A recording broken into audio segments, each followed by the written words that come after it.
All right. Because my Zoom recording was full, so after I upload to YouTube, I supposed to delete it. So I didn't delete, that's why it didn't went through. So anyway, welcome, dear devotees. Thank you so much for coming and joining us today. And today is Egadasi. Today is Egadasi. Very, very, very super auspicious day. So yesterday we have read, we have studied that in Gita Mahatmya, Adi Shankara said that if those who have studied this Gita, Bhagavad Gita, especially on holy day like the advent of Lord Krishna, like Ram Navami, Krishna Jayanti or Janmastami. So all these days, whoever that read on these days is very auspicious, and also especially the fasting days. All right, the fasting day means like today is Egadasi, today is a fasting day.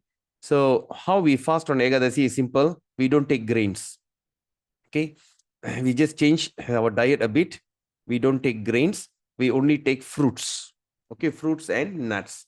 So anything with grains like rice, idli, dosa, all this soya, anything with to do any food product that made from the grains, we avoid on this day. All right. Of course, it's very auspicious to fast on Egadasi day because as we know that we have three types of karma, right? So when you fast for Egadasi day, your Kutta karma and your Prarabdha karma can be destroyed very quickly. Okay. At the same time, it is also on this day, you see, our digestion is very slow. Okay, on 11th day, Ek Dasi. Das means 10. Ek means 1. So Ek Dasi means the 11th day of that lunar calendar. Okay. So on the 11th day, usually you see the digestion system in a person will be very slow. Okay, the digestion system very slow. At the same time, you see people will be like more slow and steady, no? So you can't see anybody. I mean, it's very rare to see people active on, especially in Egadasi. All right. In 1 month, there is 2 Egadasi. So one Egadasi is this. Then after 15 days, there's another Egadasi. Yes, Prabhu. Thanks, Prabhu. On Ekadasi, the fast is fruits, but then I've seen that some people do full fast for half a day. Yes. That means no water, no nothing, and then some drink water and so on. So, what is the? I mean, is there like more merit points when you do full fast, and then is there a difference between The full fast? Ekadasi fasting is depends according to that someone, individual's physiology and health, right? Those who are very healthy and this thing, they can take full fast nirjala, right? Like when you see these holiness Narasingha Maharaj do nirjala. Nirjala means from the sunrise until the next day sunrise, they don't take anything including water. Okay, that is a full fast. That is the recommended one. Okay, and for those who can't, all right, what they do, they take nirjala half a day. That means from the day until lunch, they don't eat anything. They fast. Okay. Then the third type of people who can't fast, who are like diabetic, who have hypertension, and all this kind of medical condition, or those people who cannot tolerate hunger. So what they usually do, they take fast on the day, but with fruits. All right, they take banana, fruits, or the nuts that is flour based, like come from a sunflower or buckwheat, or this what they call millet. All these kind of things they used to use this because all these are produced of from the flour. All right, so they take this. So what they do, they prepare like chapati, or they make like dosa, or they make into like some kind of so or they also take what do you call that, potatoes. They boil the potato with butter and pepper. So this kind of simple food usually they take. So the merit is not by fasting. Of course, fasting gives you merit, lots of merit. But on this day, when you practice bhakti, it's a time that you're going to gain your benefit multifold. Right? Like some people will say, oh, on this Nirjala Ekadasi, so what I do from morning till night, I sleep. Right? So I don't go out. I'm fasting. So we must understand fasting means what? Restraining your active senses. right? It is not while sleeping. Okay, you are putting everything to slumber. So is restraining from active senses means you are actively involved, but you restrain it. It is just like an exercise. When you go for exercise, what do? You run against the current or you run on the heel. You are restraining. So what happened? More muscle will start to build and everything. Okay, so that's important. So no. Muslim is different. Muslim, they change the eating habit. All right, the whole day time they fast and at night they eat. So it's just like intermittent fasting. All right, like our fasting is 24 hours from the sunrise to sunrise. Sunrise to sunrise. So it doesn't matter. Okay, the fasting, of course, fasting is of course important, but the most important is to engage in devotional service on that day, because that day you see everything will go slow. Your digestion is slow, your body movement will be slow. So what are the things that is advised? Yes. Okay, சட்டை அப்புறம் போடலாம். Okay, so where was I? So what they usually do, they on this day they chant more rounds. Like for instance, recommended 16, but on this day they chant 25 rounds. Right? They read more. Right? They read more and they study. They study the Bhagavad Gita, Bhagavatam. So that's the day that that usually people will engage in more devotional service. That means they don't actively involve. Okay. So that's the thing. And Tinishwari asked whether we can sleep. Well, I used to say that during fasting can sleep. Actually, by fasting, you cannot sleep. By right, you cannot sleep. If you really look at the real Ekadasi fasting from day to day, 24 hours, they'll be staying awake. Whole day, this thing, and at night, whole night, they stay awake. The next day, they break fast. Just like how people used to fast on Vaikunta Ekadasi. Right? Vaikunta Ekadasi, that's what they do. They awaken the whole night. So that's the same way that people usually do. But of course, in this modern society, and of course, when you want to do that, you must have good association of devotees. So just live your normal life. Just avoid grains on this day. Number one, if you're on medication, of course, you can't do that. You must take food. All right, it is excusable. Krishna knows. But if you're healthy and valid, try to fast. Okay, fasting is important, especially if you can't do anything. At least take fruit diet. At least for the sake of health, you digest whatever remnants that you have in the stomach which is not digested. You start to digest them very effectively. So that's the thing. All right. So that's the thing. So on this Ekadasi day, and next Ekadasi is going to become Mokshada Ekadasi. All right, Mokshada Ekadasi. That means the next Ekadasi. Maybe you can start preparing from now. Mokshada Ekadasi means moksha. Moksha means liberation.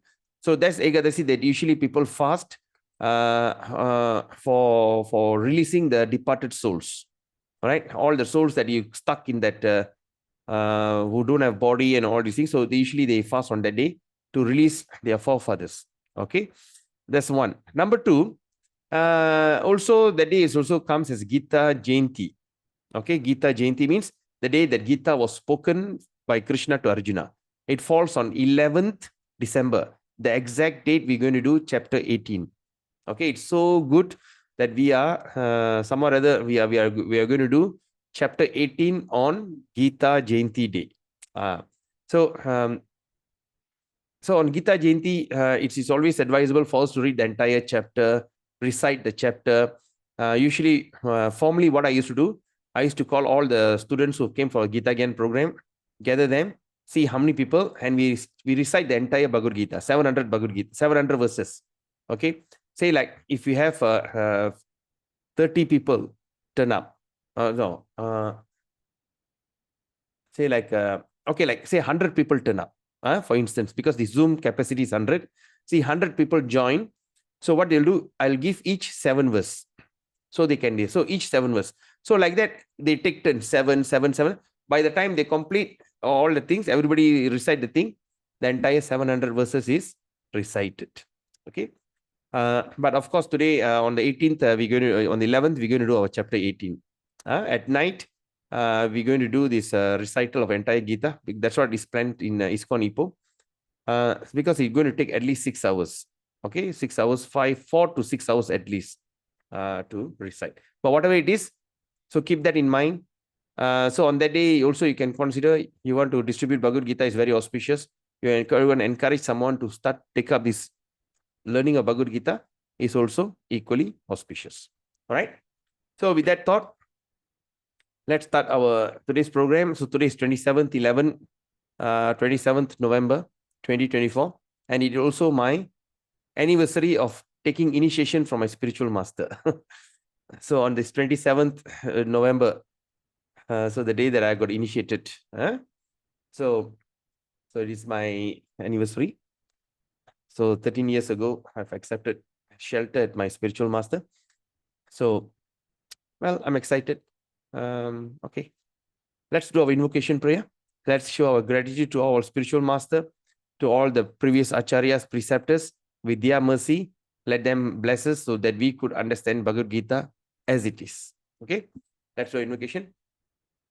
Om Aiknanatimirandasya Gyananjana Shalakaya Chakshur Unmilitam Yena Tasme Sri Guruve Namaha Sri Chaitanya Manobistam Stapidam Yena Bhutale Swayam Rupa Kadamayam Darati Sva Padantikam Vandeham Sri Guru Sri Uttaparakamulam Sri Gurun Vaishnavam Scha Sri Rupam Sagarjadam Shahagana Raghunathan Vidam Tam Sajivam Satvaitam Savaduta Parijana Saitam Krishna Chaitanya Devam Sri Radha Krishna Padan Sahagana Lalita Sri Vishakan Vidamscha Nama Om Vishnu Padaya Krishna Prishtaya Bhutale Srimadi Jayapataka Swaminiti Namine Nama Acharya Padaya Nitai Kripa Pradayane Gaura Kadadamadaya Nagragrama Tarine Nama Om Vishnu Padaya Krishna Prishtaya Bhutale Srimadi Bhakti Vedanta Swaminiti Namine Namaste Saraswati Deve Gauravani Pracharine Nirvishesha Shunyavadi Pasacharistarini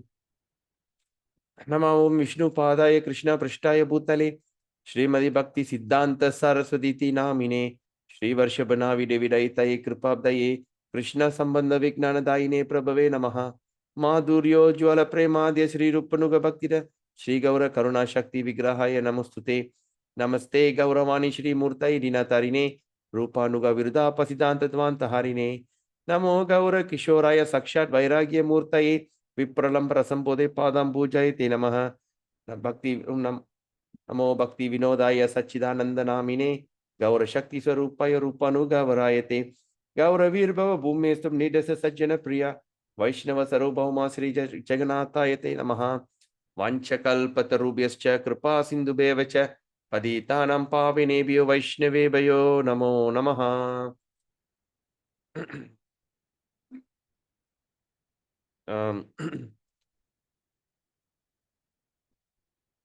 Panchavat, what is it? Om Mahavadanyaya Krishna Prema Pradayate Krishnaya Krishna Chaitanya Namne Gaurati Se Namaha Panchavadam Sarupakam Bhaktavadaram Bhaktakyam Namami Bhakta Shaktikam Hey Krishna Karuna Sindhu Dina Bandho Jagatpade Gopesha Gopika Kanta Radha Kanta Namastute Tapta Kanchana Gaurangi Radhe Vrindavaneshwari Vrishabhanustute Devi Pranamami Hari Priye Shri Krishna Chaitanya Prabhu Nityananda Shri Advaita Gadadhara Shiva Shari Gaura Bhaktavranda Hare Krishna Krishna Krishna Hare Hare Hare Rama Rama Rama Hare Hare Hare Krishna Krishna Krishna Hare Hare Hare Rama Rama Hare Hare Hare Krishna Krishna Krishna Hare Hare Hare Rama Rama Hare Hare Hari Om Tat Sat Om Namo Bhagavate Vasudevaya Om Namo Bhagavate Vasudevaya Om Namo Bhagavate Vasudevaya Narayanam Namaskritya Naram Chaiva Narottamam Devim Saraswatim Yasam Tato Jayamudire Nasta Prayesu Abhadresu Nityam Bhagavata Sevaya Bhagavate Uttama Shloke Bhaktir Bhavati Naishtiki Hari Om Tat Sat Hare Krishna. So today we're going to discuss on this chapter 8 of Bhagavad Gita. So chapter 8 is called the, let me see. Hey, what's happening? Okay. Chapter 8 is the title, what they call slideshow. Okay. Okay, it means like attaining the supreme. Okay. Now, all of us wanted to achieve some kind of success in life. So when we want to achieve success, the best person to approach is the person who are successful. Okay, we have seen that in colleges, a lecturer who teach on stock market, business administration, business management, and all these kind of things, they are basically not so rich because they are all theoretical person. Okay, so there's another person is practical. Practical person means the one who practice that sort of business. So in other words, who are the practitioner? So that's why we say we have to surrender to a guru, because when we surrender to a guru, that means the guru have basically seen the truth, who have convinced with the Vedas and everything, and now they are start to practicing it. That's one thing. Okay, all the spiritual preceptors, all the great acharyas. Then another one is here in Bhagavad Gita, Krishna himself personally is advising Arjuna how you can go back to him. Okay, how can we go back to him? Who is the best person to talk to? When we compare ourselves with all the other scriptures like Al-Quran, like Bible, on all these things, someone spoke about someone. I mean, like Nabi Muhammad spoke about God in Al-Quran. Then what they call in Bible, Jesus spoke about God. Okay, but only in Bhagavad Gita, the God spoke himself. He came down and gave his own sermons. So in Bhagavad Gita is the book that what we can, it's the book where we are trying to understand Krishna and all his mystical pastimes. And especially in chapter 8, it is one of the most auspicious chapter, attaining the supreme. All right, there is a Gita Mahatmya. I wish I have the book with me now. I think I can't.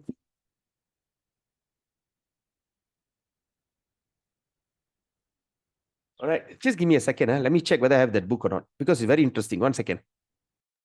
Okay.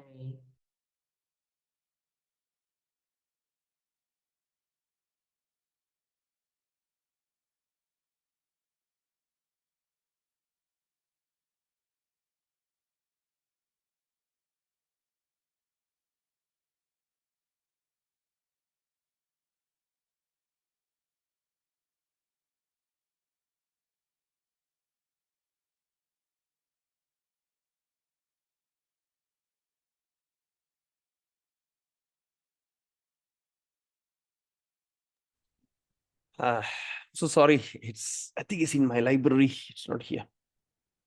Okay. Anyone of you got a Gita Mahatmya with you?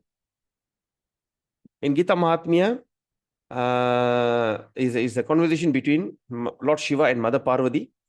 In that book, Lord Shiva will be explaining the glories of every chapter.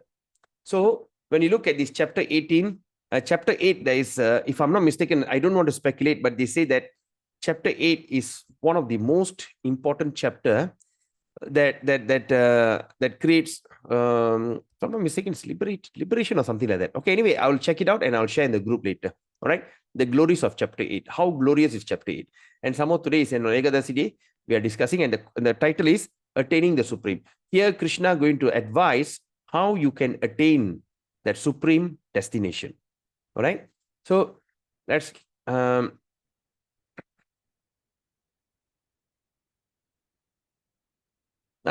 Mataji, no problem.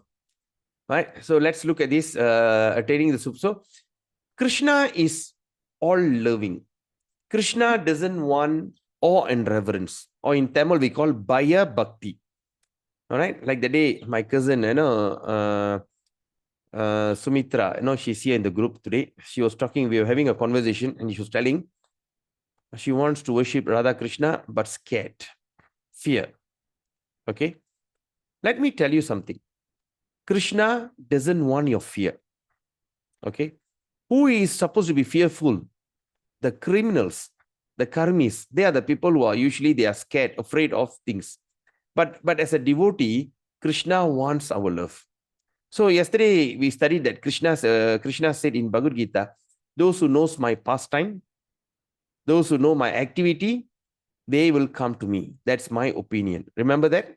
So this is the one of the pastime which is so beautiful. That is when Krishna as a baby. They call this as Damodara pastime. Damodara. So this pastime, what happened? This little boy, Krishna, loved to go and terrorize. Right? You know, there's a cartoon also, like last time, I think small time I used to watch that cartoon. I'm not sure if some of you have watched that, mother. Dennis the Menace. Dennis the Menace. He liked to go around everywhere, go and terrorize. So like that, Krishna was such a terrorizing boy. So his mother produced the best milk, and yet he loves to go to the neighbors and start to steal the butter. That's why he got another name called Makkan Chor. Makkan means butter. Chor means thief. He's a butter thief. So he loved to go to all the neighbor house. He liked to steal all the butter. All right. And he don't simply steal. He liked to break the pot. So like that, he go around and one day he was caught right-handed. And he was brought to the mother. And the mother want to tie him up, okay, on a rope. Okay, he said, you're so naughty, right? I'll tie you on the pole. Have you all done that before to your children? Tying your child if they're naughty? Or do you have experience getting tied before? Anyone? Do you all have experience? You're all such a good people, huh? No. Very good. Very good. Okay. My second daughter was very naughty when she was young. Extremely naughty. All right. Extremely naughty. So what happened after my son was born? She was so notorious. So what I do, I used to take a sari and tie it to the gate. So it's like that. So he was extremely just got rotan and backside. Yeah, of course, rotan. That is rotan is different lah. Such a small boy, you cannot rotan them, right? It's only what how 2 or 3 years old. How to rotan? So then they take, okay, I'll tie you to the mortar. All right, the tie to that grinding mortar. So whenever you want to tie, there'll be a two finger shot. Then he'll ask for more rope until the mother Yasoda, she's the mother Yasoda, until she became like so tired. And she said, oh my Krishna, why are you torturing me this to me? Then after that, Krishna felt so bad. He said, never mind, tie it. So tying Krishna down, it is one of the biggest festival. Okay. When you look at all in the worship of Krishna, there's so many festivals. The grandest and the greatest festival is tying Krishna, because the God got tied down. Imagine, the God has been arrested. So this is the festival they celebrate 1 month. So that's a celebration. This thing we celebrate last month. And the highlight of the celebration is Deepavali. All right. So this is called Damodara. So now here in this chapter, Krishna is going to explain how, even I'm bound by my devotees. That's because Krishna wants love. All right. He doesn't want anything else from you. He doesn't want you to, do this big sacrifice, or you doesn't want to look at Krishna and like, oh, Krishna, like scared. He doesn't want that. All right. He just wants your love. All right. So with that reflection, let's start our session today. All right. So today we dedicate this program to His Divine Grace, A.C. Bhaktivedanta Swami Prabhupada, Founder Acharya of the International Society for Krishna Consciousness.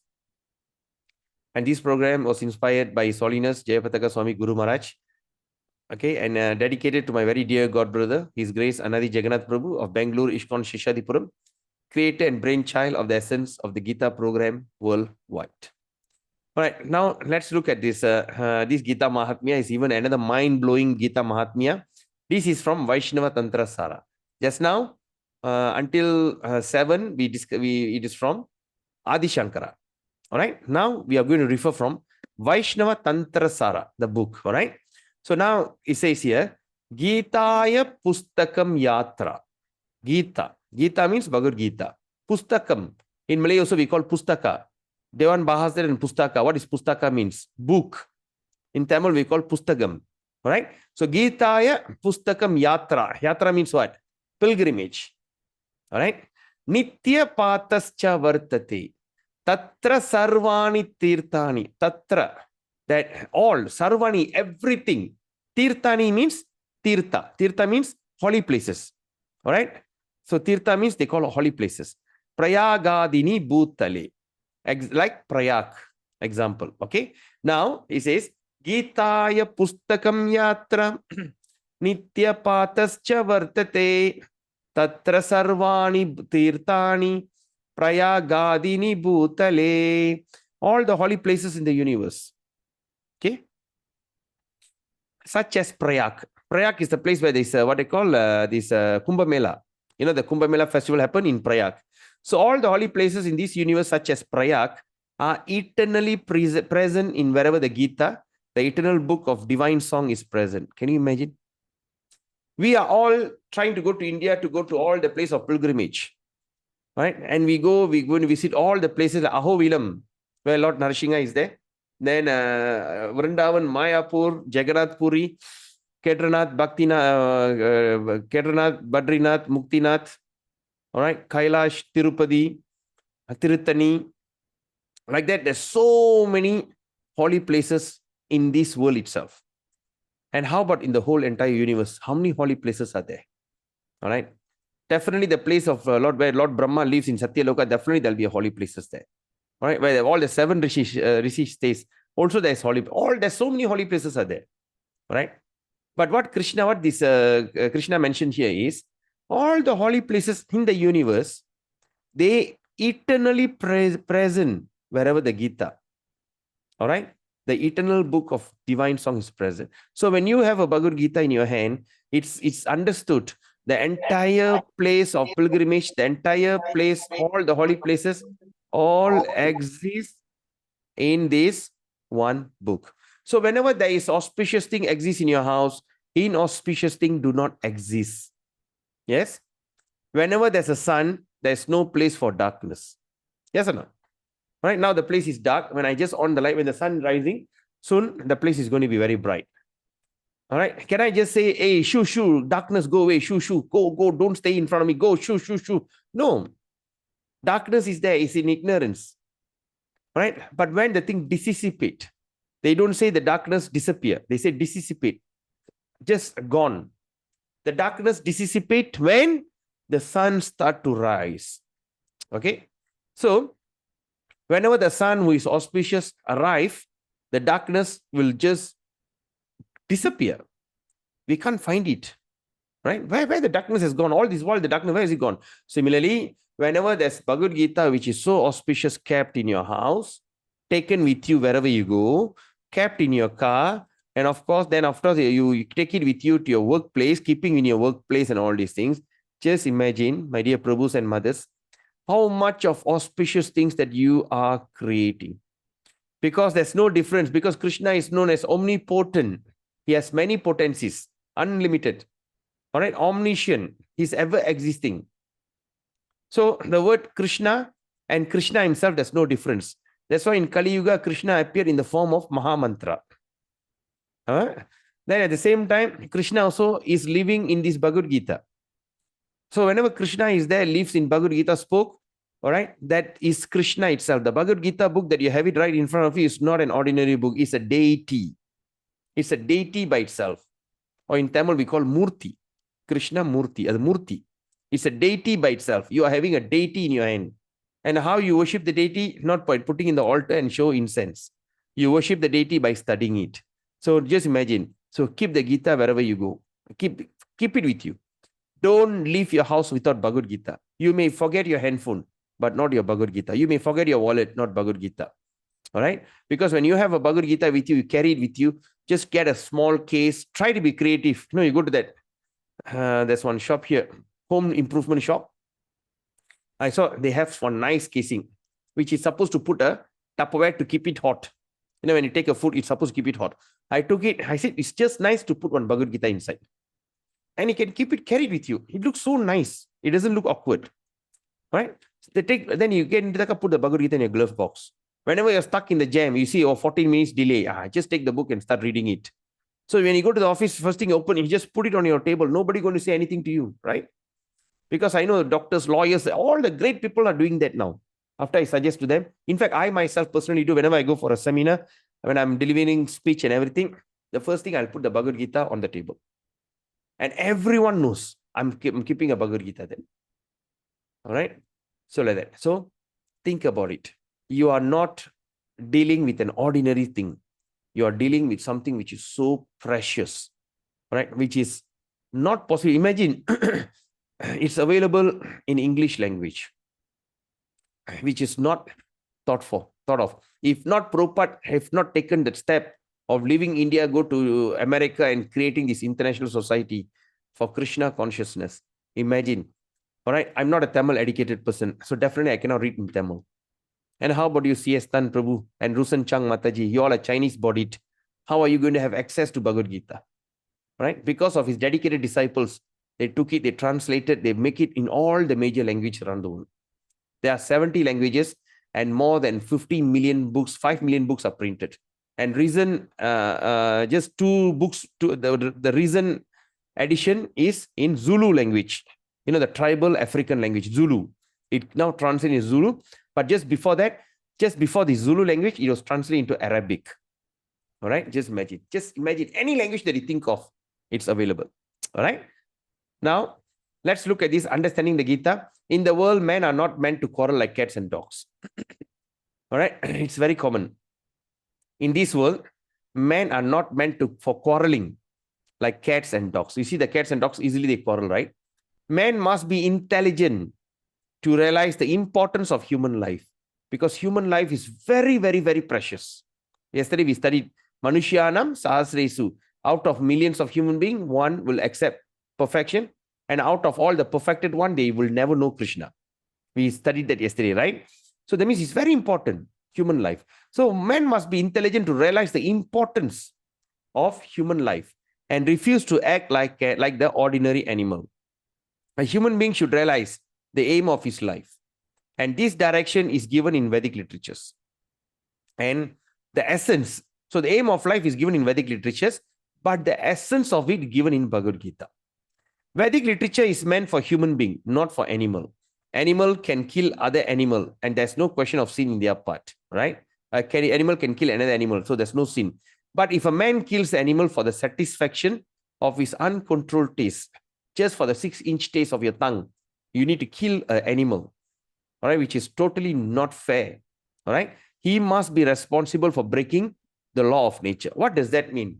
See, like yesterday or 2 days ago, we spoke about suicidal, and we talk about quota. Every one of us are given a human quota, a life quota. All right, how we measure the quota? By breath. Okay, how are we going to control our breath? That is how long we're going to live. That's why when you see tortoise, this turtle, they're living a big, long life, because they breathe half and they control their breath half. All right. So when say, okay, now for easy understanding, a cow will live to 20 years. A person is sentenced to cow body, to go get a body of a cow, and you have to live in the body of a cow for 20 years. All right, that is his sentence. That is karma. You have to take that body. But when a person kills the cow, when the cow turns 5 years old, all right, now what the cow had to do? The cow have to born again to finish his quota. All right, just like a person in the prison run away, they catch them and they put back into the prison until they finish the prison sentence. Right? So every 5 years, if a cow get killed, right? So the cow has to be born at least 4 times. It's so tedious program, so how torturous to be born again and to die again, to born again, to die again, and all these are so torturous. Right? When you see the chicken, I think the chicken lifespan is around 1 year, if I'm not mistaken. All right, but nowadays with all the hormone injection and everything, the chicken are from the chick until the chicken can be harvested or can be slaughtered for food within 12 days? Say within 15 days. So every 15 days, imagine that fellow have to live for 1 year, right? And every 15 days, the fellow born and get killed. And the secondly, when they get killed in their womb, especially the egg, you know, to think egg is a vegetarian is a very bogus idea. I don't know which foolish vegetarian came with that ideology that says that egg is vegetarian. Egg is never a vegetarian. Egg is a womb. Egg is a womb of a chicken. All right. But how the egg is produced, mass produced, they inject this, what they call, the hormone. And after that, the chicken get electrocuted. Okay, you want to see, you can go to see YouTube how they mass produce chicken. You know, they take last time they electrocute the chicken. Chicken get electrocuted. But now I see they say more human way. They take a very hot thing and just put on the beak. They take the beak and just put it, the chicken will be struggling and throw them. And out of that pain and struggle, the flesh start to lay so many eggs. Such a cruel way of producing eggs. And egg is never a vegetarian. Please take note. If you're on a vegetarian day, no, I don't say that you don't eat all these things, but on a vegetarian day, make sure you don't take egg and never go and claim egg as a vegetarian. Egg is the most nasty food. Okay, because the chicken has to be electrocuted terribly, and in such a great pain, the chicken lays the egg. So this is how all these things what we are doing.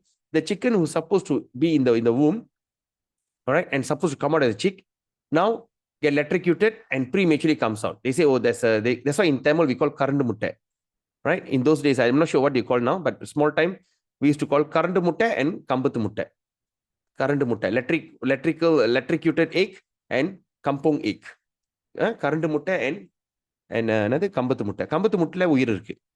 Karandu muttela உயிர் இல்ல. These are all bogus because the உயிரை வந்து கொன்னாச்சு. The life has been killed. So of course there's no life there. All right. So by doing that, we have to suffer the consequences. So in Bhagavad Gita, it is clearly explained that there are 3 kinds of activity according to the different modes of nature. Okay, according to different mode of nature, there's a 3 kind of activity, and the activities are goodness, passion, and ignorance. Similarly, there are 3 kinds of eatable also. Okay, eatable. What are the things? Okay, eatable in goodness, eatable in passion, and eatable in ignorance. All of these is clearly described. Okay, and we are properly, okay, all these are clearly described. Okay, and if we properly utilize the instruction of Bhagavad Gita, that means when we properly utilize, when we do it properly, the instruction of Bhagavad Gita, then our whole life will become purified. Okay, so purify means what? That means we have so much of impurity. All right, ultimately we will be able to reach the destination which is beyond the material sky. Okay, so now let's look at chapter 18, chapter 808, attaining the supreme. All right, let's just recap from our last verse that we have read yesterday. Sadi bhutadi daivam mang sadi yaknam chaye vidu prayana kale pi chamang te vidur yukta chetasa. So what Krishna says in 7, the last chapter, he says those in full consciousness of me. That means full conscious. He doesn't want you to be unconscious. He doesn't want you to sit and meditate about him in a mystical way. He just wants you to stay alive, stay alert. In that consciousness, think of him. So full consciousness of me, who know me. Okay, that means he wants you to know him. How when he was a baby, how naughty he was. All right, and when he's old, okay, what happened? Okay, know me, the Supreme Lord, to be the governing principle of the material manifestation. All right, to be the governing principle of the material manifestation, okay, of the demigods and of all the method of sacrifice. That means he's in charge of all the devas and also all the methods of sacrifice.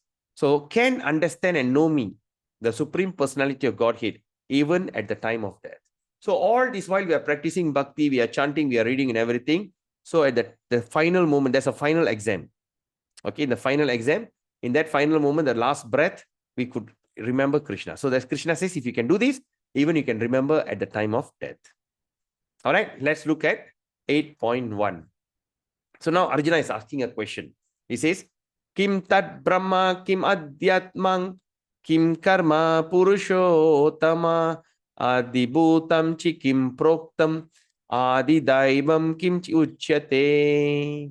Arjuna inquired, oh my Lord, oh Supreme Person, what is Brahman? So he asked, what is Brahman? What is the self? And what are the fruitive activities? What the fruitive activities? What? Expecting result. Palan எதிர்பார்த்து வேலை செய்யறது. Palan means fruit. Palam. Okay. Fruitive activity. So what are the fruitive activities? What is this material manifestation? So this material, what is this? And what are the demigods? All right. Who are the devas? Please explain these to me. Adi daivam kim uchyate. So 8.2, Krishna continues. Adi yakna katam kotra. Dehismin madhusudana Prayana Kale Chakatam Nyeyosi Niyatatma Bhi. Who is Lord of Sacrifice? All right, he's asking. Yes, Vivan? Sorry. So, who is the Lord of Sacrifice?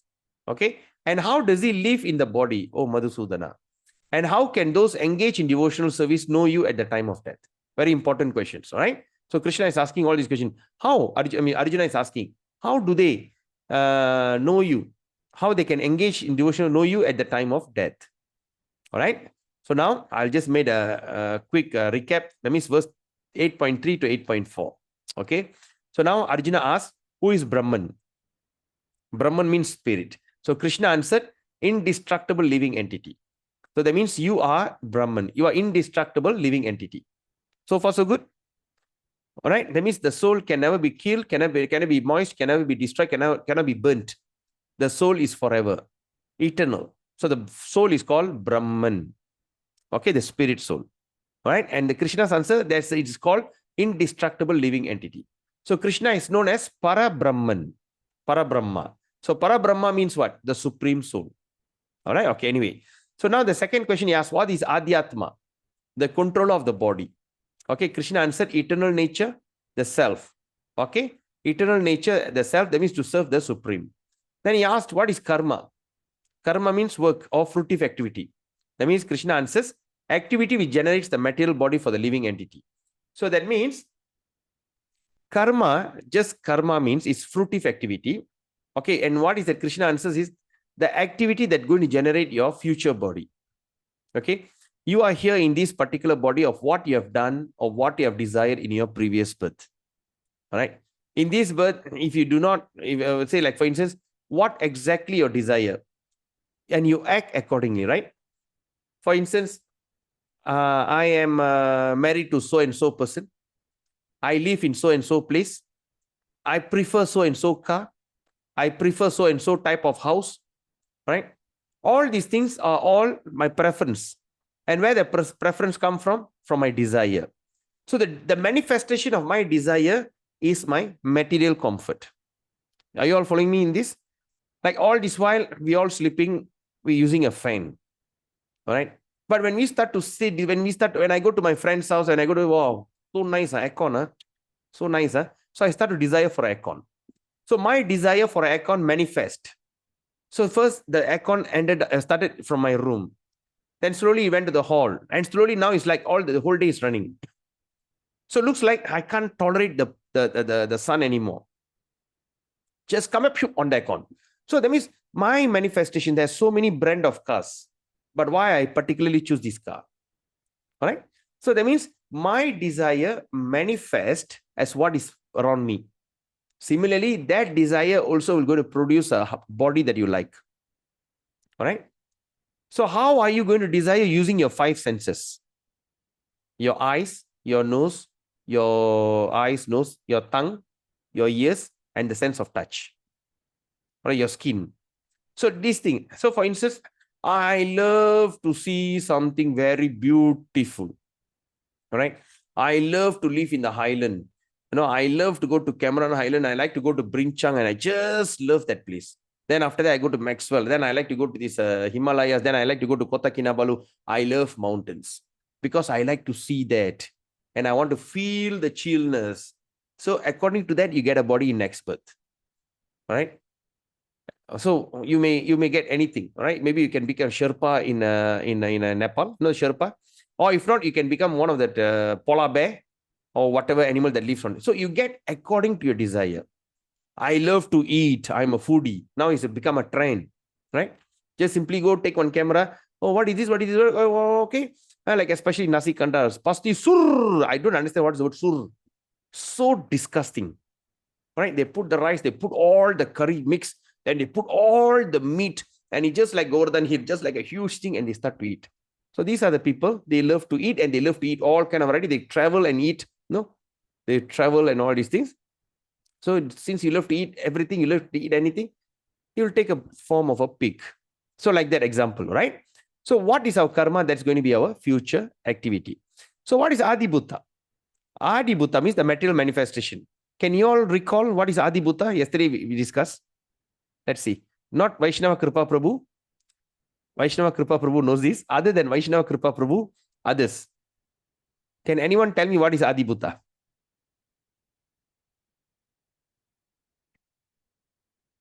Can anyone? Anyone home? Are you there? Panchabhudangal. Yeah, I forgot to tell your name also. We even also don't see.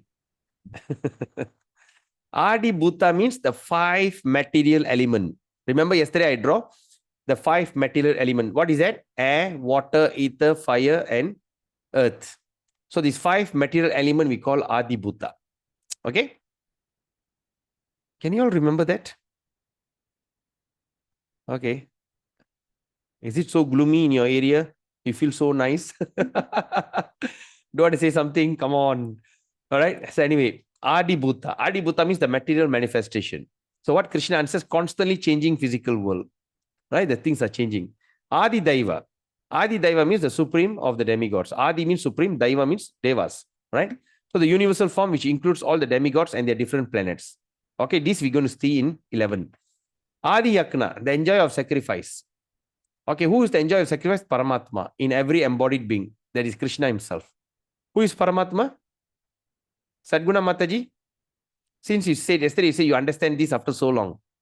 Who is Paramatma?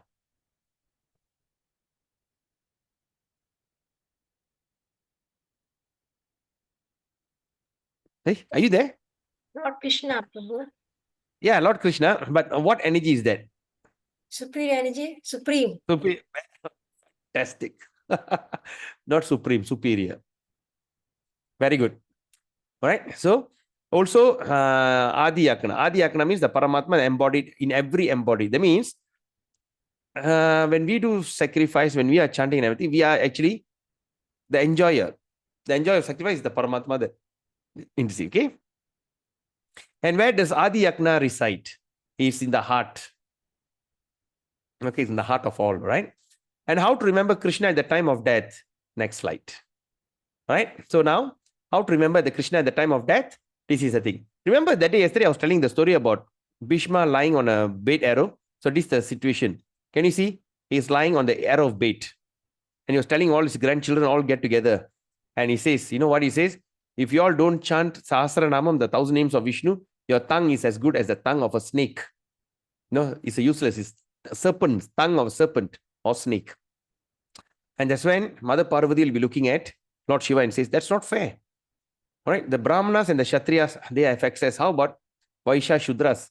How about people are from not under this Vedic culture? How are they going to do it?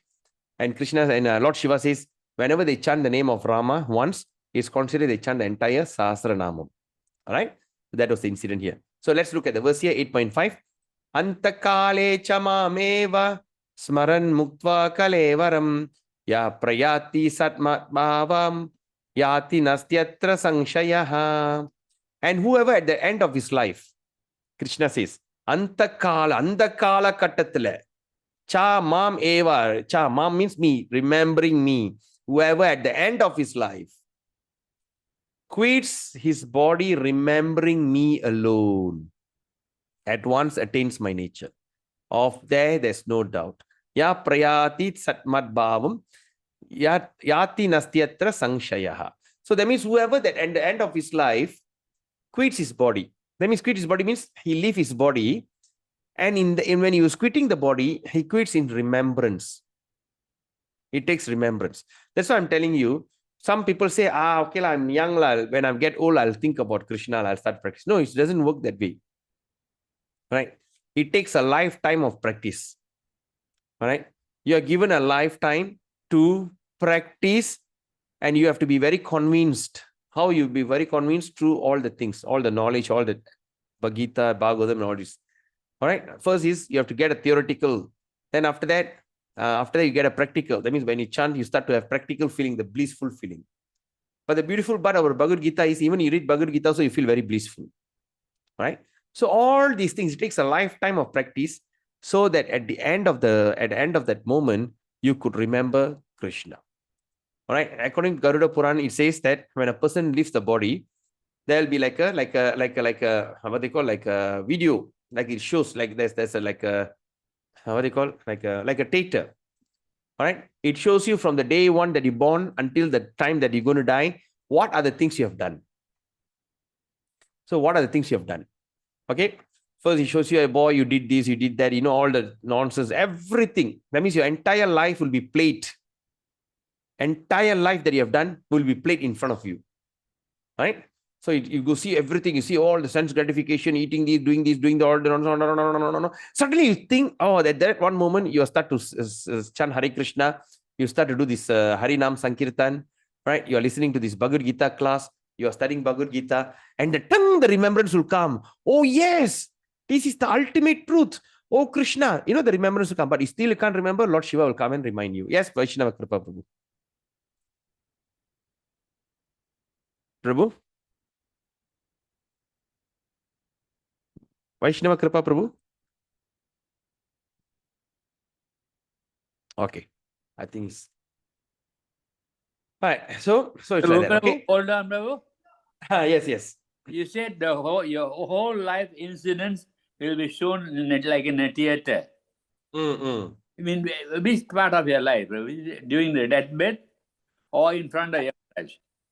No, during the deathbed, all the entire things that from the day one, all right? So first the consciousness will subside, Yeah. the consciousness will subside. And that moment, there's a transition period. At that moment, the entire things that you have done in your life, from the day one till the last moment, all will be played in front of you. You see, watch everything. But when you have initiated this, the moment you initiated, all your sins are forgiven. And No, you're not. You're not going to see. Here, we are not talking about sin. We are talking all your life that you have done. But your sins also will be included, Prabhu. Yes, everything. Everything is included. But Until the moment comes, is rubbed off. Prabhu. I'm coming there. Your sinful natures are rubbed off. Sinful natures are rubbed off, but you still remember them. Yeah, we remember. So, is it really got rubbed off?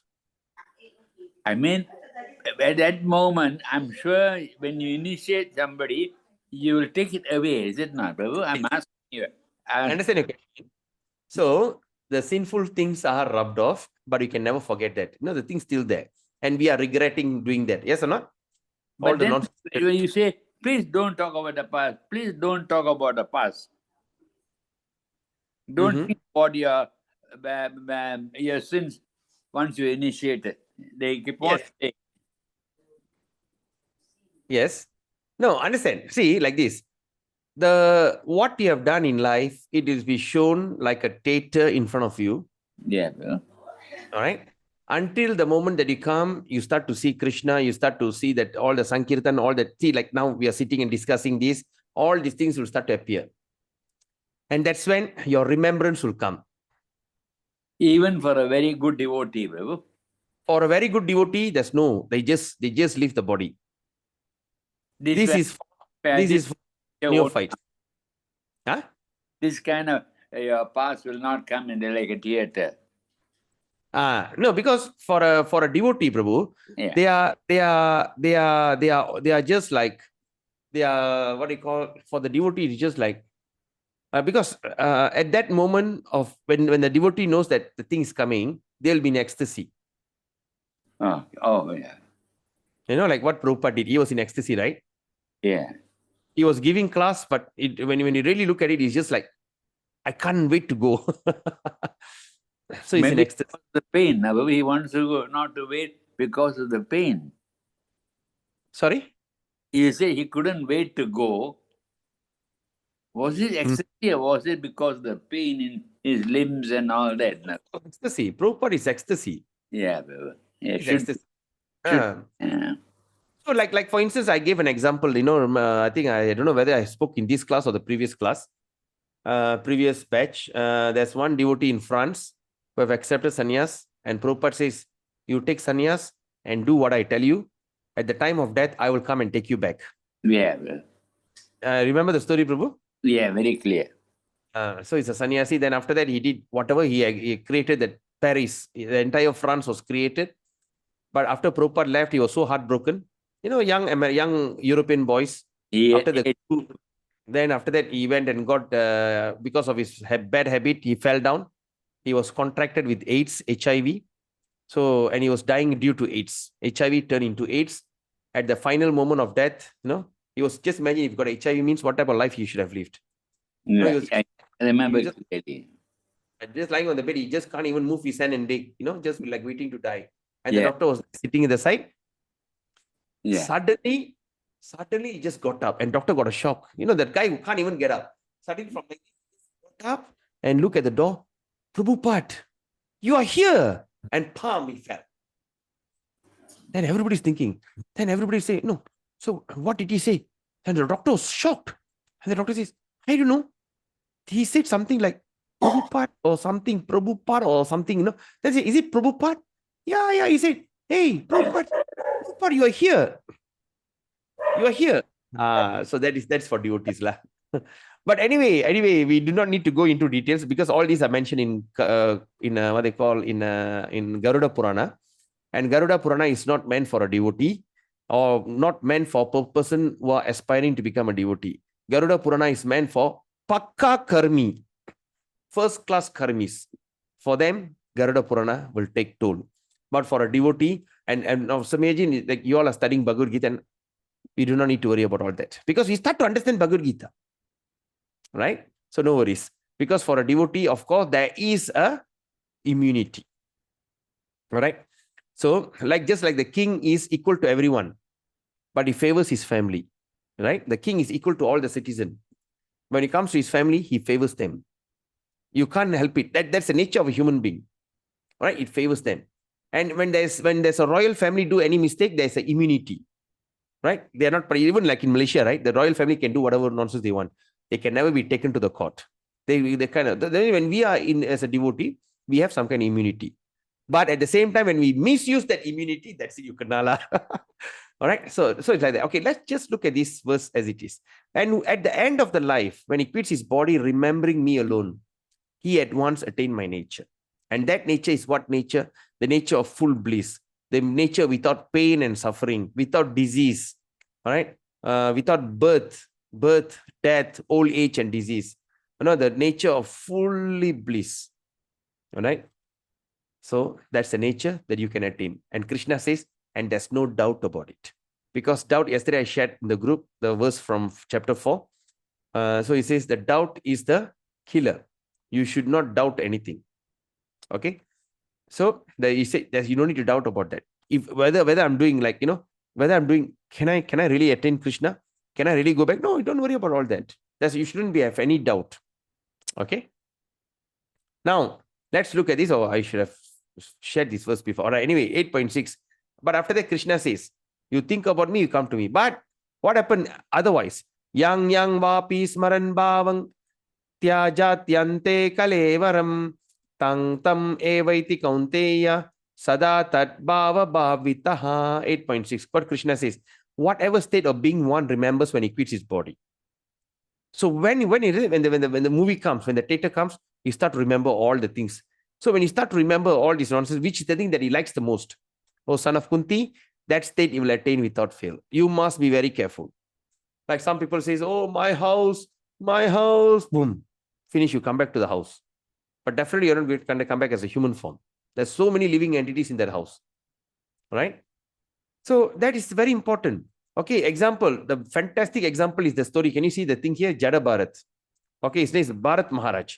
The whole world was named Bharat because of him. Such a pious king, Bharat Maharaj. Such a pious king. And in those days, the king will never become a king forever. They become a king until one level. After the son become big, they give the kingdom to them and they go to the forest. That's called Vana Prastha. Vana means forest. Prastha means dweller. So they go into the forest and they go into meditation. They go into practice of bhakti by renouncing the whole world. So they leave the body, they go back home, back to Godhead. Not like today, the king, until the body starts shaking, also still the want to hold the kingdom. Right? Oh, our former prime minister, we can't even talk, still he wants to be a prime minister. Mad fellas in Kali Yuga. Right? So in those days, so Jada Bharat. So what happened to this Bharat? He went to the forest. After he gave up, he gave all the kingdom to his children and son and everything. So he went on the way where he was walking. Suddenly he saw a pregnant deer. All right. The pregnant deer was chased by a tiger. So when the tiger was about to catch the deer leaped. The deer leaped and he had a miscarriage. All right, miscarriage. And after that, after the miscarriage, the deer fell into the water, the deer died. And this, the what they call doe, the child, the baby deer we call doe, D-O-E. So the doe was like floating in the water. So immediately he just got in, jumped in, he just saved the doe and brought it back. And he says, since I'm the king, a former king, I have to protect every living entity. He started to take care of the doe. After he started to take care of the doe, as time goes on, he started to become so attached to the doe. And the doe turned into a deer. That means imagine from the turn, he was so attached to the deer, so much. He was doing the prayers, looking at the deer. Wow. Looking at this, looking at the deer, so attached. Right? Until one day the deer disappeared. He was running around looking, hey deer, where are you? My deer, where are you? My deer, deer. He was going around. Suddenly he slipped and fell and hit the head on the rock. And he's dying. Deer. And suddenly the deer came in front. They call the vision of the deer. Actually, the deer was not there, but the vision of the deer. You look at the deer, my deer, doom. And next birth, he born as a deer. Such a highly elevated devotee. All right, he was such a this thing. That's why the entire world was known as Bharat. Today, the India is called Bharat because of him. Pious king, Bharat. All right. So, even a great person. So, that's why Krishna says, whatever state, okay, when he quits his body. So what we can do, so we do not need to get agitated with so many things around us. Sometimes we can get agitated with our spouse. We can get agitated with our children. We can get agitated with our environment. We can get agitated with the political situation. We can get agitated with so many things, just name it. So don't get yourself agitated with anything. You are an individual person. You have to save yourself. All right. But secondly, also we call putra. We call putra and putri. Right? The son and the daughter we call putra. Even in Malay also, the putra means prince. Putri means princess. What is putra means? Put means hell. Ra means deliverer. So it's also duty of a child to deliver the forefathers from hellish region. And how are you going to do it? All right? Like for instance, distributing Bhagavad Gita on their name. Or what they call, you study your Bhagavad Gita, when you practice Hare Krishna, when you start to practice all these things very nicely, not only you benefit, even 7 generations before you benefit. All right? But what happened if you go back home, back to Godhead? Your 21 generation behind you, all will follow you back home, back to Godhead. So if you think you really want to do a great favor for them, this is the best way. Chant Hare Krishna and study Bhagavad Gita. You're not only purifying yourself, but also you're purifying your entire forefathers. Okay? So it's very important.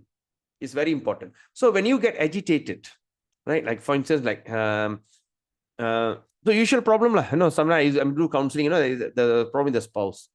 The spouse did this, the spouse cheating on me.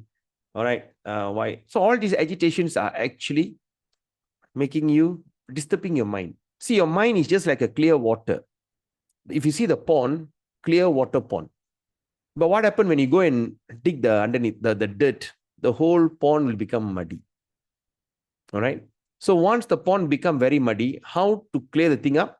The time, you just leave it, just leave the place like that, and all the mud will come down and the clear water will still manifest. So think about it. To be agitated, just a second. But to come out from that agitation takes a long time. To dig, to stir the mud in the pool, just few seconds you can do. But for the mud to subside, it takes long time. All right. So you all got this understanding ready. So do not allow anything to affect you. Anything can affect you. A lot of things can affect you. Right? The biggest, like spouse, children. Right? Now I see the young parents or the parents with teenage children, they're having a nightmare. Oh my God, why my children like this? Prabhu, during my time, I say, don't talk about your time. Your time is gone. All right. Now this is their time. You have to simply tolerate them and you have to be very tactful. All these kind of things happening. Right? So all this agitation is not worth it. Because now you understand you're not this body. Okay. And where you're attacked, you only attack to the body. Say, like, for instance, I'm driving a car. See, I'm driving. Suddenly see one Mercedes guy come in front of me like that. Hey, you rascal. I shout at the fella. Did I shout at the driver or should I shout at the car? Right? I'm shouting at the car. Then I come back and say, this Mercedes fella, terrible fella. I was suddenly entered my lane. I'm talking about Mercedes. I don't know I don't know who's the driver. I just say Mercedes fella. So that means all the chastisement, all the frustration, all the scolding, all that humiliation and whatever that we are going through is actually hitting our body, but not you. All right. But the problem we have a very highly sensitive senses. All right. And that senses are so sensitive, they capture it and send to the mind. And the mind also very sensitive, sent to the intelligent. So when the thing goes to the intelligent gives back, it says, no, they shouldn't do like this. It's not fair. They are crazy. They are this, they are that. Then after that, then both will agree, then send to that false ego, and the false ego will start to agitate your body and you start to react. Right? But after some time, when it's okay, like for instance, like most of you have seen so many hardship in life. All right. But now when you turn back, you think, hey, did I struggle for this? Have you all experienced that before? Right? In Tamil, வாழ்க்கையில வந்து ரொம்ப சிரமப்பட்டிருப்போம், ரொம்ப கஷ்டப்பட்டிருப்போம். So many times. Right? இப்ப வந்து பார்த்துட்டு, அட கடவுளே, இதுக்கா நம்ம இவ்வளவு வேதனைப்பட்டோம். After we pass through, we don't even feel it. Have you all experienced that before? Yeah. Good. Yes. How about others? Do you all experience that before? Did I really work hard for this? Allama. Yeah, such a piece of cake. Right? Yeah. So that's the thing. Oh, Tinishuri asked a question. Rub off. Rub off means rubbing. Adhaadu alikkirathu. All right? Rubber. Okay. Anyway, yes, Kesavan, yes. Yeah, true. So did we really struggle for this? No, we are not. So we don't allow ourselves. All right? We don't allow ourselves to be agitated. But at the same time, can I reject them? Depends. This is your duty. Krishna have given you this environment, this situation for you to learn or to this thing. So you have to be very, like, perform your duty. All right? Like example, when a person have a very nasty husband or wife, very nasty, right? What you can do? All right? You just avoid them and just engage your mind in Krishna conscious. All right? So whatever scolding, whatever screaming, whatever things happen, you just know this is the mode of nature is happening. We're going to study that mode of nature. Okay, maybe in the future, when we go to the mode of nature, if you remember this, please ask me this question, right? How the mode of nature works, right? So you say, oh, the mode of nature is in action. It only affecting me. I'm not affected. Okay. So, okay, when people come, because you have to keep your mind very calm by chanting Hare Krishna and reading Bhagavad Gita. All right. But what happened? Like sometimes young couples usually their big problem is a clash of ego, you or me. Niya Nana. No, there's a sticker, Niya Nana, right? They just think. Just always you must remember, when we marry someone that is a sanction by the Lord, it doesn't happen by accident. There are millions of girls around me. Why did I get attracted to this one particular girl? There's a million of guys around you. Why you're attracted to that one particular man? Right? Why? Because this is what's supposed to be. Yes or not? Huh? I never knew that I'll get married first of all in my life. I was thinking I'm a brahmachari. I've been very strict. You can ask my cousin sister Sumitra is here. Never look at women. Just very strict. Right? Then my uncle wanted to look for me girl in India everywhere. The one who recently passed away, he wanted, everywhere. But see, it's just around here, a kilometer away from my house. So how the thing happen? Right? It's all. So when we are given a person to start a life, we have to truly appreciate. So remove that clash of ego. Always engage our thing. Okay, this is also Krishna's energy. All right. So how we can? So the problem now in family life, we don't have anything common to speak. We don't have common things to talk. You got one opinion, I got my own opinion. All this, there's no common. All right. But this is not common. Okay, you got one word, I got one word. So that's uncommon, right? So we got when we got nothing common to talk, we got nothing to talk. All right. When people are sitting in the thing and they just imagine when they all open their smartphone, one will be watching Facebook, another will be watching TikTok, another will be watching something else. Even watching this is nothing common. So that's why you must have something common in life. That is worshipping the Lord, reading the Bhagavad Gita and chanting Hare Krishna.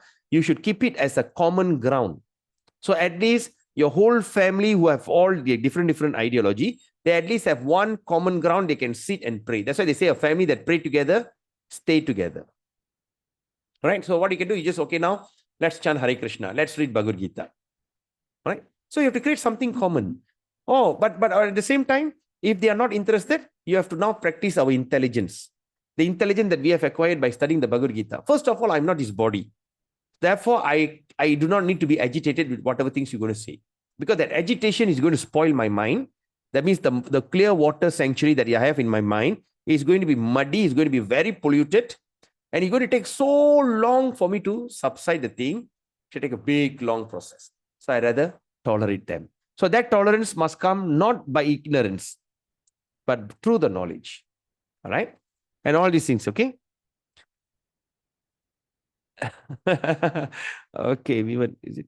Okay, now, like another question, they talk about divorce.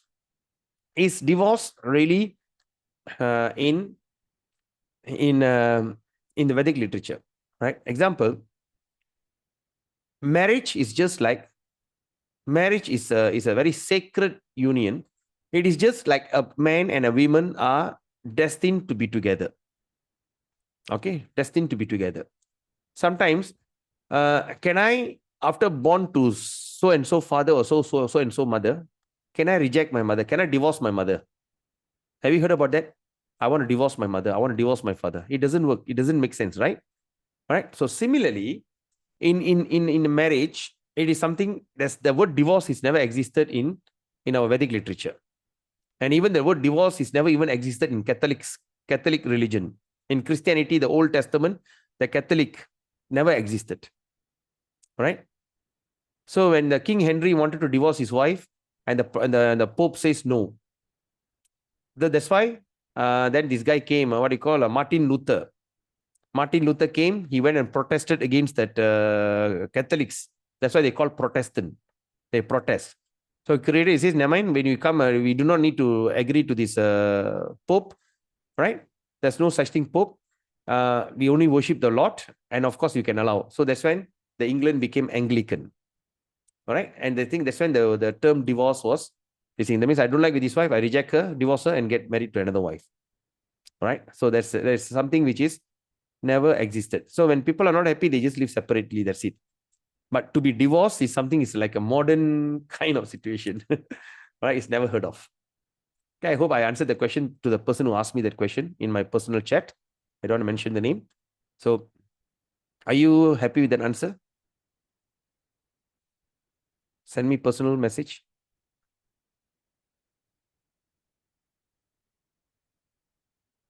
All right. Does it make sense? Have I answered you? Are you agree with this? I mean, is it? Okay, great. All right. Okay. So that's the thing. So we must be remember, because when your mind get agitated, when your mind is thinking, you're going to miss that opportunity. So it's something not worth it. So you have to stand for your right. Okay. Then after that, Krishna suggested, Tasmat sarvesu kaleshu mam anushmara yudhyacha mayyarpita mano buddhir mam evasyasya sangshayaha. Therefore, Arjuna, you should always think of me. Tasmat sarvesu kalesu. In the form of Krishna. So Krishna is mentioning that in Bhagavad Gita. We are not speculating. Like some people ask, why you only pray to Krishna? Not Perumal, not Narayana, not why? Because that's what Krishna says. Krishna said in Bhagavad Gita, therefore, Arjuna, you should always think of me in the form of Krishna. Mayyar pita mano buddhir. Maya, me, my form. All right. And at the same time, carry out your prescribed duty of fighting. All right. Where is it? Where is it? Mam Anusmara. Sorry. Mam Anusmara. Mam Anusmara Yudhyacha. Think of me and Yudhya. Yuddha means war. And carry on a fight. Okay. So you, in the form of Krishna, at the same time, carry out your prescribed duty of fighting. That's your job. With your activities, Mayyar Pita, Arpanikiradi. In Tamil, we call Arpanai. Arpanai means we offer. So Maya means me. So Arpana, offer everything to me. Mayyar Pita. All right. So, so with your activity, dedicate to me. What is it? What Krishna says here? Okay, let me see.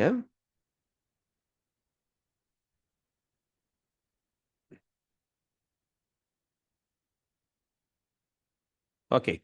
So first he said, first of all, therefore, you should always think of me. All right. And think of me in what form? In the form of Krishna. So, Mam Tasmat Sarvesu Kalis, Mam Anusmara. Okay. Mayyar Pita. Okay. Then after that, he says, at the same time, carry out your duty. What duty? Yuddha. Where is it? Yuddha. Yuddha means fighting. Okay. Carry out your duty. Mam Anusmara. Mam. That means Anusmara. Anusmaram. Okay. Think of me, right?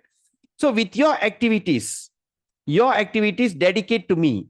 Okay, your activities dedicate to me. Where is the thing? Maya, to me, arpita, arpanai, mano, buddhir. Mano means what? Mind. Buddhir means intelligent. That means you activity dedicate to me, then your mind and also your intelligence fixed on me. You got it. Then after that, Mam eva shashi ashangshaya. Mam means my place. You will attain me without a doubt. Again, Krishna is saying, you can attain me without a doubt. There's no doubt about it. Formerly, attaining Krishna is such a thing that can never think of. But today, attaining Krishna, Krishna says, he's revealing the secret. Okay? So, shall we take a short break? Okay? Okay, Prabhu, So, thank you. now is, what's the time now? All right, just think about it. Ponder over this thing. Okay, 21. We may again overshoot maybe by another 10-15 minutes, right? With your permission. Just take a short break. Just get up, stretch yourself, go and have a water. Okay, relax your mind. The environment is so beautiful. Just look around and come back. Make it quick. Just 3 minutes. Hare Krishna. Go. All right. CS Prabhu asked, if we are agitated by devotee with bad behavior, how to let go the agitation? Simply don't think about it. Okay, every one of us are conditioned soul. We must remember that all of us have conditioned soul. All of us, every one of us are conditioned. Okay, and we may have some kind of conditioning.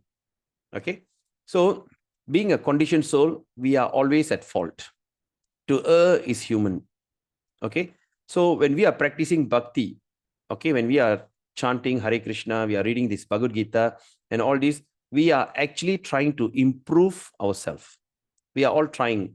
Okay, so while we are trying, with the mercy of Guru and also by the mercy of Krishna, the revelation will happen, because that's why Krishna says, in chapter 10, we will study that Krishna says, I will impart the knowledge. That means what?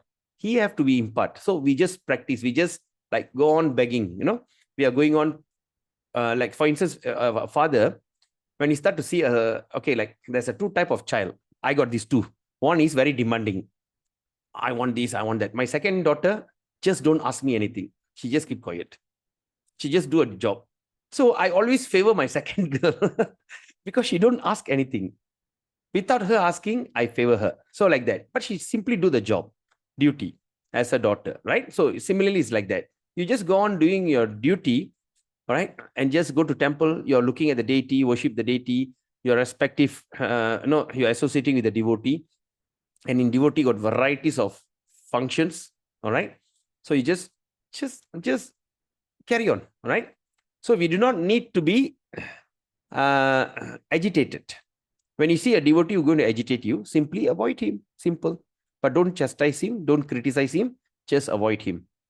Okay? Because the reason for Bhagavad Gita is, of course, another thing, we also have to be humble. In Chaitanya Charitamrita, Lord Chaitanya, in Shiksha Amrita, the first verse, Cheto Darpana Marjanam. All right? What he says in the second verse, I can't recall the verse.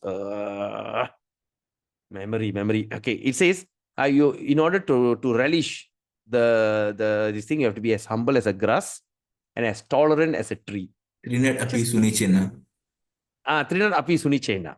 Okay, in that verse it says, all right, you just be as humble as a grass, as tolerant as a tree. So when you can do that, it's going to be even, it's happened, it happens everywhere. So we do not need to worry about what people are going to do to us. Because here we are, actually, if you really think about it, we are here to save ourselves. We have no time for others. Okay, we have no time to please others. We are here simply to save ourselves. In order to save ourselves, but it's not like survival of fittest. There's a term, survival of fittest. That means what? You have to kill someone, you have to like subdue someone in order to survive. We are not going to do that. This is not a place to survival of fittest. All right? It's a place that you're going to engage in loving service of the Lord. Okay, Prabhu? Yes, Prabhu, thank you. Thank you. Now, let's look at 8.10. So now Krishna mentions what the Dhyana yogis, those who do meditation, see what they achieve, right? Prayana kale manasa chalena bhaktya yukto yoga balena chaiva bruvor madhye prana aveshya samyak satang parang purusham upaiti divyam prayana kale manasa chalena bhaktya yukto yoga balena chaiva bruvor madhye pranam aveshya samyak satang parang purusham upaiti divyam. One who at the time of death fixes his life air between the eyebrow. Remember the Dhyana yoga? Remember we studied about that? How the yogis, right? So that means he put the life air in between the eyebrows, okay, through the mystical yoga, okay, by the strength of yoga, with an undeviating mind. That means the mind is not deviated at all. The mind is not going to deviate. He said, can I have a second chance? Can I live long? Can I just do another one more yoga? No, nothing. Undeviated mind, okay, engages himself in remembering the Supreme Lord in full devotion, okay. Then, so bruvor madhye. Madhye means middle. Bruvo. Madhye pranam. That means the breath. You keep it there, right? So engage himself in remembering the Supreme in full devotion will certainly attain the Supreme Personality of Godhead. Okay, this is how the yogis achieve perfection. Okay. Now, how about the Gyanis? The one who love to read the book and also wants to find out the truth behind them and everything. Okay. So what happened to the Gyana yogis, right? It's like this. Yadaksarang vedo vido vadanti vishanti yatayo vitaragaha yat ichanto brahmacharyang charanti tatte padang sangrahena pravakshe. So now, he says, a person who learned it in the Vedas, yat aksharam, veda vido vadanti, who utter omkara, okay, who utter the word omkara, and who are great sages in the renounced order of life, brahmacharyam charanti, right? So, who's a great sages in what they call? In the renounced order of life, okay, enter into Brahman. Desiring such perfection, one practices celibacy. First, they practice celibacy. That means brahmacharyam. I shall now briefly explain to you this process by which one may attain salvation. How the person can attain salvation.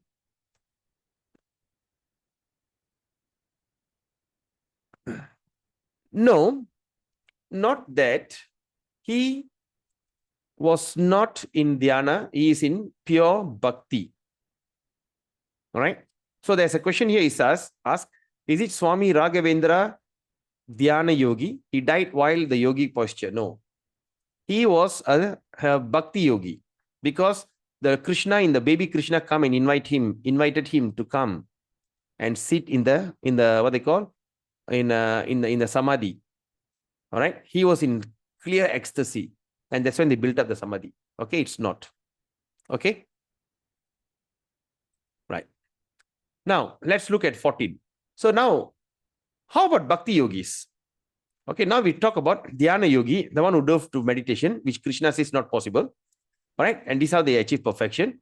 Jnana yogis means the one who chant the Omkara and they practice this, study the Vedas, and they are great sage, and also like they become brahmachari. Salvation means liberation. Okay, salvation means liberation. That means you get liberated. Okay, or in other words, salvation also called saving, saved. All right, there's a movement called Salvation Army. All right, that means the person they give adikalam kapatrathu, saving. Okay, that's called salvation. All right, so the Jnana yogis will enter into Brahman. They enter into that light. They want to go into the divine light. Do you all remember that? The aura. Have I spoke about that? Oh, okay, I think I have not spoken. Okay, anyway, we'll speak about in the following lectures. All right.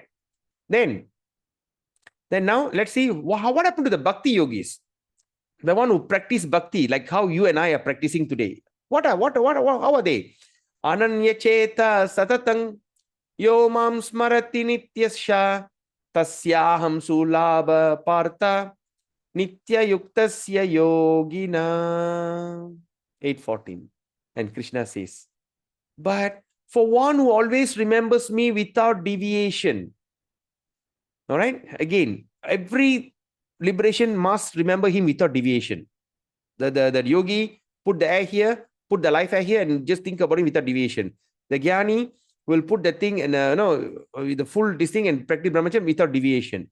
But now in Bhakti Yogi, also the same thing. He says, but for one who always remembers me without deviation, I'm easy to obtain, O son of Pratha, because of his constant engagement in devotional service. That is why the constant engagement in devotional service is very, very, very important. So what are the devotional service? Worshipping the Lord, cooking.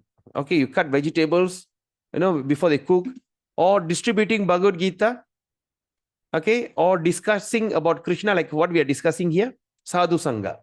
Or they call, and another thing is by helping to clear the temple, you go to the temple or whatever, the place of Krishna, you start to clean them.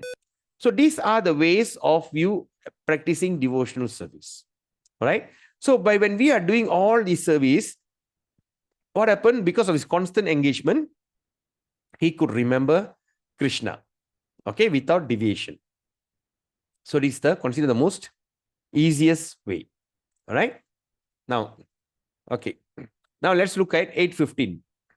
8:15, see what Krishna says. Mam upetya punarjanma dukkhalayam ashashvatam napnuvanti mahatmana shangshiddhim paramam gata. This is the thing that very, very important. If possible, try to memorize this verse. Or try to mark this verse in your Bhagavad Gita. Try to print it and stick on your wall. Right? Stick on your wall. Or make it into a small, write it and keep it in your phone screensaver. Or maybe write in a Tigalima book or something, a small cardboard, and keep it in your pocket. Read it every day. All right? It says, after attaining me, Krishna says, after attaining me, the great souls, Napnuvanti Mahatmana, the great souls who are yogi in devotion. So we are not a yogi in meditation. We are not yogi in knowledge, Gyan. We are yogi in devotion. When you are practicing devotional service, you are yogi in devotion. Okay? And Krishna says, never return to this temporary world. They will never return, never return. Once you go there, you will never come back to this temporary world, which is full of miseries. Full of miseries. And what is the word? Dukkha alayam. In Malay, we call dukkha. Dukkha means suffering. In Tamil also, we call dukkha tilarkon, dukkam. Alayam means place. The place of suffering, which is complete, full of suffering. So that means they will never return to this temporary world, which is full of miseries, because they have attained the highest perfection. Okay? Because they have attained the highest perfection. Okay? Number one, after attaining me. That means what happened after we attain Krishna? Now the question is, can I go there and still come back? Okay? Who can attain him? Only the great souls. Only the great souls. Okay? Who are the great souls? They are the yogis in devotion. Okay? Who are the great souls? The great souls who are yogi. That means yoga means linking. That means you keep linking yourself with Krishna. Cooking for him, engage in this service, chanting Hare Krishna, distributing Bhagavad Gita, reading Bhagavad Gita, and all these things are yogis. All right, what will happen? He never returned. One-way ticket. You never return. Even you go to heaven, you have to still come back. Even you go to Brahma Loka, still have to. Anywhere within this material world, you have to come back, universe. But once you go to Krishna, you will never return. All right? Okay? Never return to where? To this temporary world. And what is this temporary world? It's the place of full of misery. The place of full of suffering. Because we have these four things: birth, death. Okay, la, born, die, who cares? La? Nobody cares. But the worst thing is old age and disease. People are getting old. The beauty has gone. The handsome look has gone. The skin start to wrinkle. The ability has gone.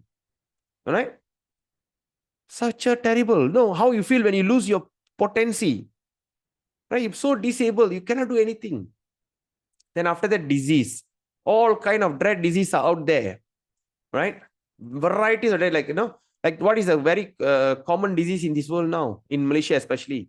Heart attack, stroke, and cancer. All right. So these are so distinct. So when people are full of miseries, right? Here, the Prabhupada never used the word suffering. He said misery, miserable. So miserable. They will never come back to this place again. I believe that you are, if you are in a sane mind, of course, definitely you also don't want to do this anymore. You don't want to come here again. What type of misery that we are suffering from? We have 3 types of suffering that we can never avoid. Number 1, suffering from a fellow human being, right? We're suffering in relationships, suffering. That's the biggest suffering. People are committing suicide because of this. All right, the love wants this, that this, all the loan shark come and harass you, fellow human being. That's why in our house we are putting so much. We are now want to live in a guarded property, and we want to have all the cameras around our house because we are so afraid of a fellow human. The first suffering comes from a fellow human. Okay, they call Adi Bautik, Adi Daivik, and second was Adi Atmika. Atmika. Adi Atmika is for a fellow human, right? Yes or not, Vivan? Adi Adi Atmika because of us, our own self. Yes, mind. Adi Bautika is Bautika is other living beings. human being. Yeah. So first suffering we come from fellow human being. The second suffering came from our own mind and the environment. Okay, this is the cause from the devas, nature. All right, the earthquake, that sudden hot sun, suddenly famine. All right, the third thing come from that's called Adi Daivik. The third one is Adi Daivik, Adi Bautik, and another one is Adi Atmik. Okay, another one is come from the tiny thing like viruses. All right, all these kind of viruses. People are falling sick, right? Like COVID-19, coronavirus. They've kept the whole world to its knees. All right, everybody can be a multi-millionaire to the pauper. All were stranded at home. All right, and everybody was living in ration. So these kind of 3 kinds of suffering we can never escape. Fellow human being, through the mind and also the nature, and also through the tiny living things like this viruses and all these things. All right, full of miseries. All right, because okay, now, so first they attain great souls. They attain who are the great souls? Yogis in devotion. And what they do, they never return to where? To the temporary world. And what is a temporary world? It's a place full of miseries. Why? Because they have attained the highest perfection. Because they have attained the highest perfection. So in order to become a perfected human being, all right, in Bible they says no one is perfect. But here by Krishna says, if you follow my word, you will be perfect. Follow my instruction, you will be perfect. So you will attain the highest perfection. So once you have, okay, now we go backward. When a person attains the highest perfection, all right, they'll be free from misery that created from this temporary world, and they will never return because they are yogi in devotion. Why? Because they are great souls. And why they become a great soul? Because they have attained Krishna. If you go this way, you go back way, still the meaning is wonderful. It's very, very assuring. Krishna is assuring. All right. Okay. Now, 16. Brahma Bhuvanaloka Punar Avartino Arjuna Mam Upetyatu Kaunteya Punar Janmana Vidyate. From the highest planet to the lowest, from the highest material world to the lowest, right? From a Brahma Loka to Patala Loka, right? All are places of misery. Every place is suffering, wherein repeated birth and death take place. All right. First we born, then we die. In between we get old, then we get disease. Repeated birth, death all take place. But one who attains my abode, Krishna says, one who attains my abode, he will never return. He will never take birth again. There's no more birth for us. All right. When we come to this one chapter, I think chapter 9 or 10, I'll share with you on video. Jantu. What happened? A child in the womb. How the thing happens. How how the child is born and everything. Mentioned 5,000 years ago in Srimad Bhagavatam. Can you imagine? 5,000 years ago, perfectly they said how the life stands, how the body, how the baby creates and everything. Amazing video. Okay, I'll share to you later. So that means, in other words, he will never, all pay misery, whereas the repeated birth and take place, and he will never takes birth again. Once you go to the abode of Krishna, my abode, Krishna says, when you come to my house, a person never born again. Right? So now, when you look at this, when you look at the highest lifespan to the lowest, okay, 817, we are talking about Brahma's life. All right, Brahma's life. Okay, just give me a second. All right. So this part I quit. I don't speak about it now because this part I need to give a very lengthy explanation. All right. All right. Never mind. I speak about this since we have time. All right. I just speak about this, but this one tomorrow. Tomorrow I'll draw the things and I show it to you. Okay. Anyway, so now let's look at Brahma's life. Okay. 817 says I mentioned about Brahma life. So now when you see the Kali Yuga, the total years, human years is 432,000. Okay. It's not Armageddon going to happen, the world going to end, Kiamat, all these are nonsense. It's not going to happen that fast. The Kali Yuga only passed 5,000 years ago. There's still 427,000 years to go before everything disappears. Right? So the total duration of Kali Yuga is 432,000. The total duration of Dwapara Yuga is 864,000. And the total duration of Treta Yuga is 1,296,000. And the total duration of Satya Yuga is 1,728,000 years. So when you calculate all this both, its total is 4,320,000 years. Okay. Hey, sorry. All right. So this is the four distinct. Okay. Now, these four, when you combine, we call one Chatur Yuga. One Chatur Yuga. You all following me? Chatur means four. That means when these four seasons combine, they call one Chatur Yuga. Combination of one round of four yugas. Okay. So total is 4,320,000 years. Total span. Okay. You all following me? Do you know what is Chatur Yuga means? Yes. Okay. Yes. Yeah. So one Chatur Yuga means the combination of these four. Okay. Combination of these four is called one Chatur. Chatur means four. Okay. So one round, we call it, okay, one round. One round of these four combination we call Chatur Yuga. And the total duration is 4,320,000 years, man years. Okay. Now, when you look at 12 hours of Brahma, Brahma lives for 100 years. Brahma lives for 100 years. And let's look at 12 hours. Okay. 12 hours of Brahma. So 12 hours of Brahma, we call one Kalpa. Okay. So now, okay, it's like this.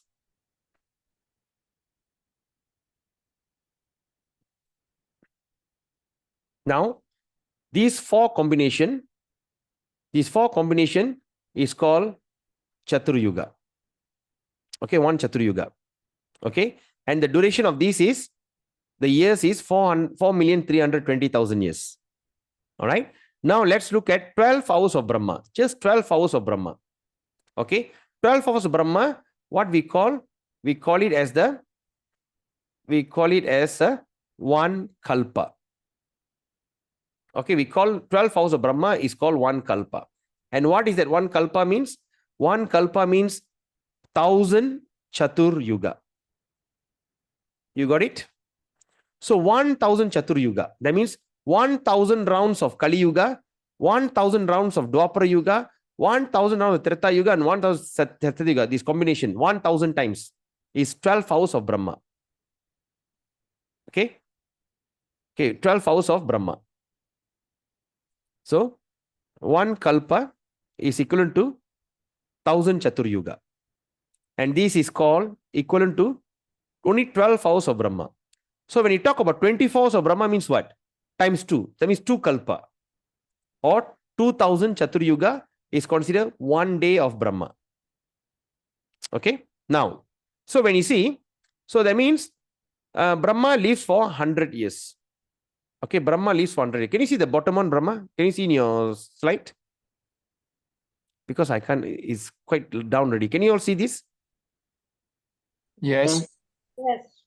Okay. So now, so when you look at one one lifetime Brahma. Brahma lived to 100 years.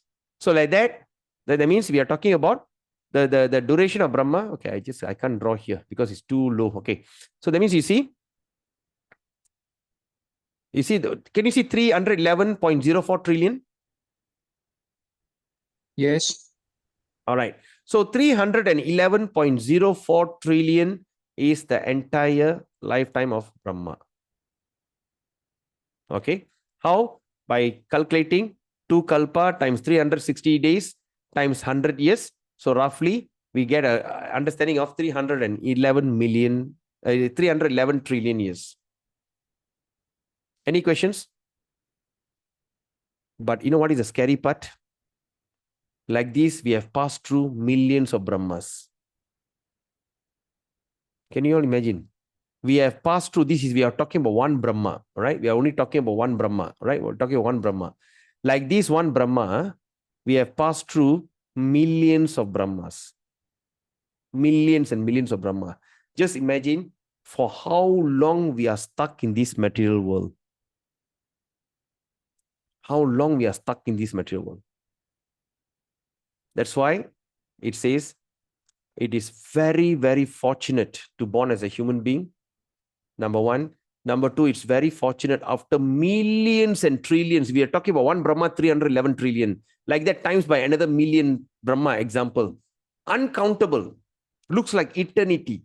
After so many years, we are dwelling from the lowest birth to the highest birth. Right? We were lived as a worm, and we also lived as Brahma before. We have taken our birth as all the Devas. We have just went every cycle. Every of 8.4 million species, we have gone through that. And today, in this particular Kali Yuga, in the year 2024, at whatever age you may be, and in the form of a human being, you start to get the secret of Bhagavad Gita. And this shows that you are not an ordinary person. You are extraordinary. I'm not simply telling this to brag you. I'm telling you, based on all my studies from all the other books, it is not possible for people to get attracted. Sometimes they say, Hare Krishna, people are very strict. Yes. But why we can still practice this with so much of pleasure? Right? Because we have that knowledge.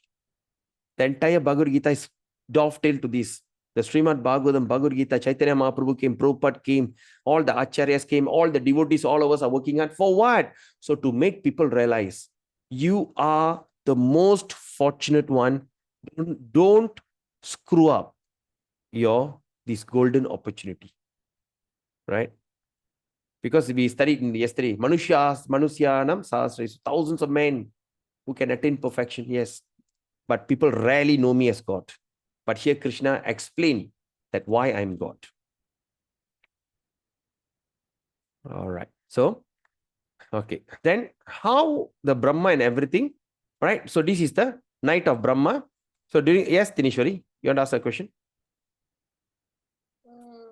I have one question.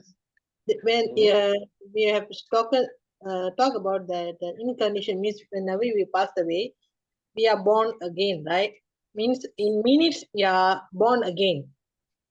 Correct? Okay, for the example, I'm telling about my own experience lah. Okay.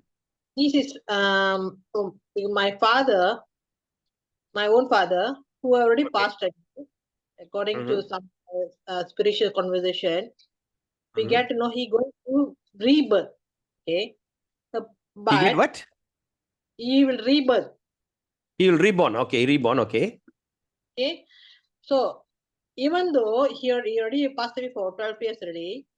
Okay. So whenever he already passed away, whatever I dream him, whatever the word that I can translate, whatever the hint that he giving in the dream is coming true. Okay. So whenever the incarnation happens, rebirth is happening, is it the soul still active or how? You understand? There is, yes, I understand. There we can see using the two scenario. The first scenario is after the person leaves the body, has he taken his rebirth? All right? Or as the person still remain in subtle body, living in Patalaloka? We don't know. Because I had that question, just like you, I had that question. If my previous life family offering pinda for me, you understand what I'm saying? Yeah. They are doing devasam. That means in previous life I've died, all right, and my family members are offering pinda, offering food and everything. Will I feel full now? You understand the question? Okay. Yeah, you because you are thinking exactly what I thought before. Right? In previous life, people offering, am I saying no, it's not that way. So it's like this. Say a person, we are offering pinda and all. See, when a person dies, okay, it goes through whatever process. Then after the process finished, they end up in Patala Loka. Sorry, not Patala Loka. Pitru Loka. Pitru Loka means the place of forefathers. All right. Can you see the chart here? Yes. All right. Somewhere here is the Pitru Loka. All right. Somewhere here is a Pitru Loka. So in that Pitru Loka, he remains there, and we are offering pinda. So when we are offering pinda means, it's like sometimes they say the person has died so long, why we need to offer pinda? Because we are not sure whether the person has taken up a next birth, taken up a human birth, or whatever birth, or have they got a body or not, we don't know. Maybe they still remain in Pitru Loka, awaiting for the body. So in that kind of situation, all this kind of prophecy can feel. First thing. Second thing, it is also what they call a way that your mind is playing with you. That means, say, like for instance, like some people, they have a very strong inquisitive. Have you heard about that? Manasala pattadu Me- correct நடக்கும். Okay. Yeah. Instinct. Instinct, yes, instinct, correct. Instinct. That means sometimes I feel hey, something is happened, right? So that kind of thinking sometimes comes from our mind, our heart, or sometimes can come through this kind of, like as though the father is coming and telling and all these things. It's a very big. Sir, the problem is whenever I dream about my father, it's happening exactly what he is trying to say. Exactly. That's what I'm saying. That's why there's like an instinct. Like some people can have a dream, right? Mm-hmm.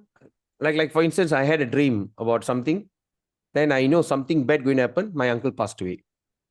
Before So that, is, my aunt. So it's like that.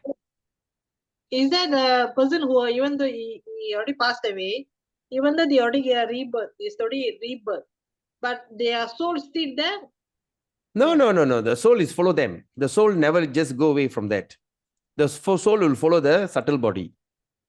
Okay. Okay. When the person take a rebirth, all right, say like now if I die, I'm going to take a form of a dog, example. So that means my subtle body along with my soul travel to that new gross body.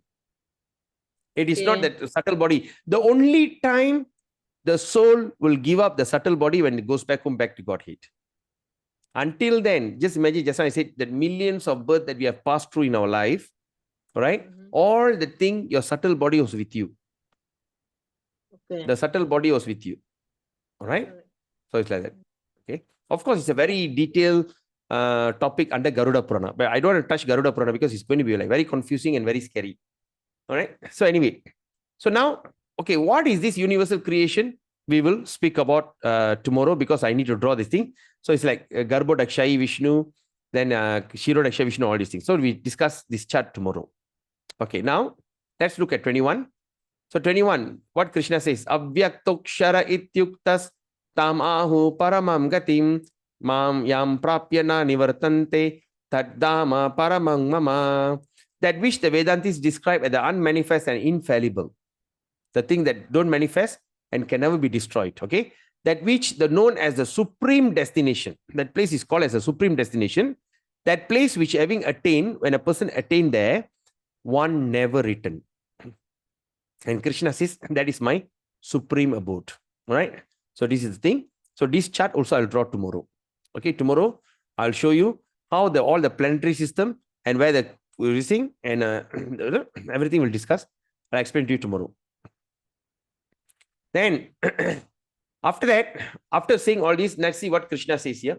Vedesu yaknesu tapassu chaiva danesu yat punya palang pradistam atyeti tat sarvam edang viditva Yogi parang sthanam upaiti chadyam. A person who accepts the path of devotional service, what is the advantage?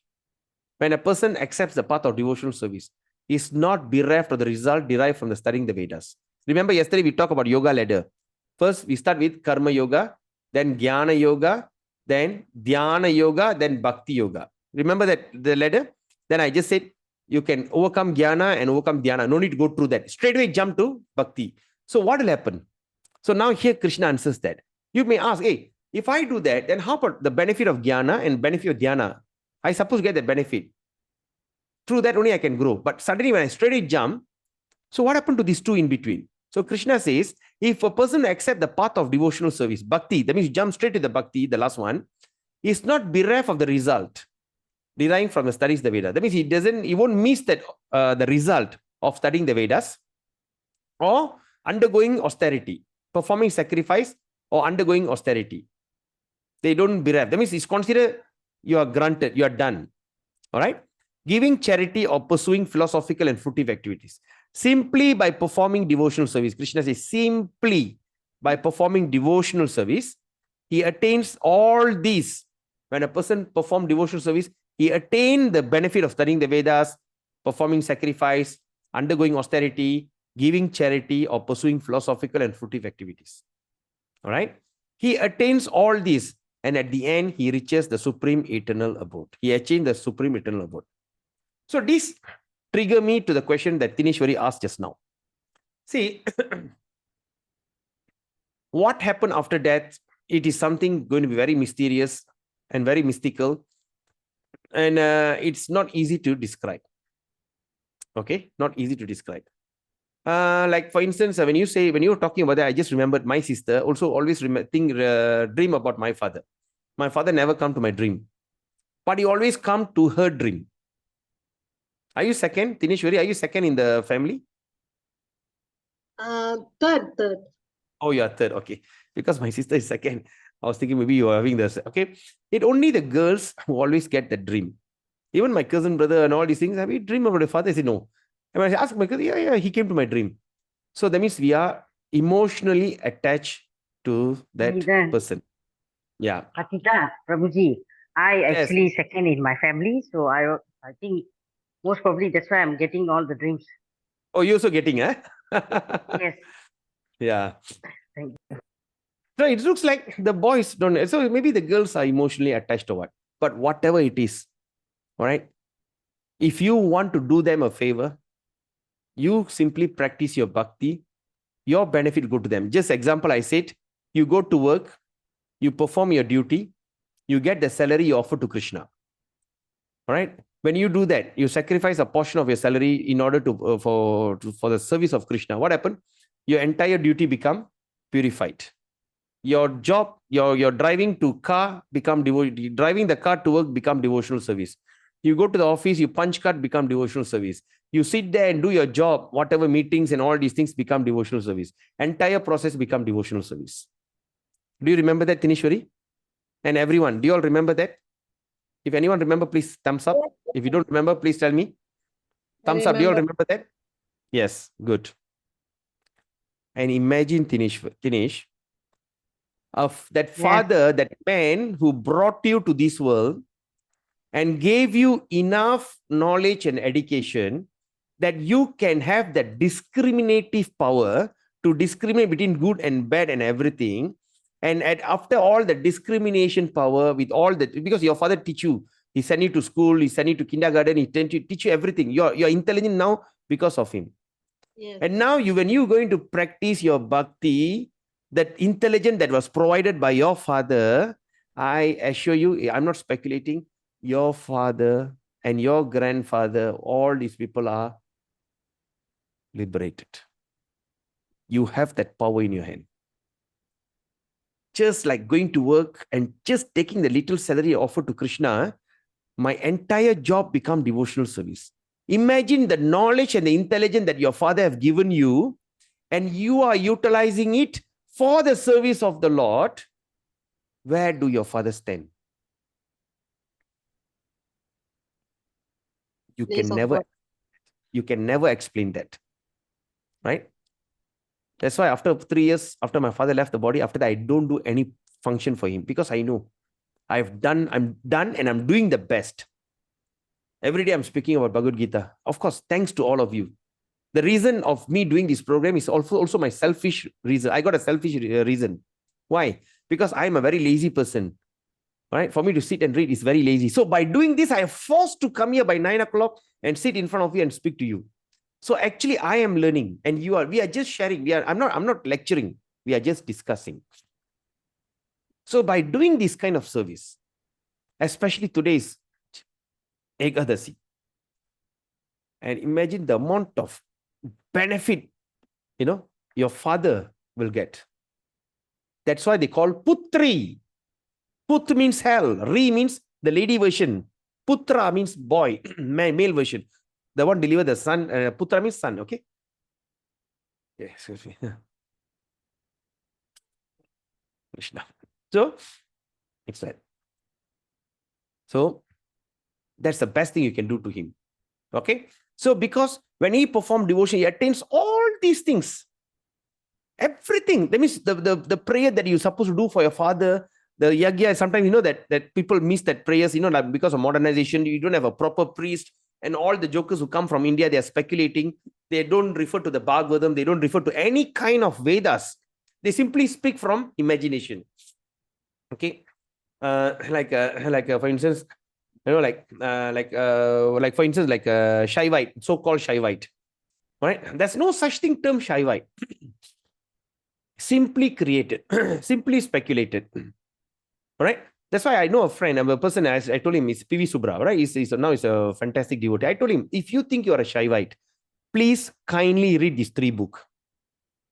All right. If you read these 3 books, come to that conclusion. Number 1, you must read Padma Purana. Number 2, you must read Skanda Purana. And number 3, you must read Srimad Bhagavatam. Under the title, Lord Shiva instruct Prachitas. Okay, Lord Shiva instruct Prachitas. It means teaching Prachitas. These 3 books, and the teaching of Prachitas is Shiva Purana. All right. So these 3 books a person should read, because anything that you want, you must have evidence. Nowadays in modern society, especially when you're young, we simply blindly follow the family tradition. Oh, my family father say this, my mother say this, my grandfather say this. Now, no more. Now we should ask question.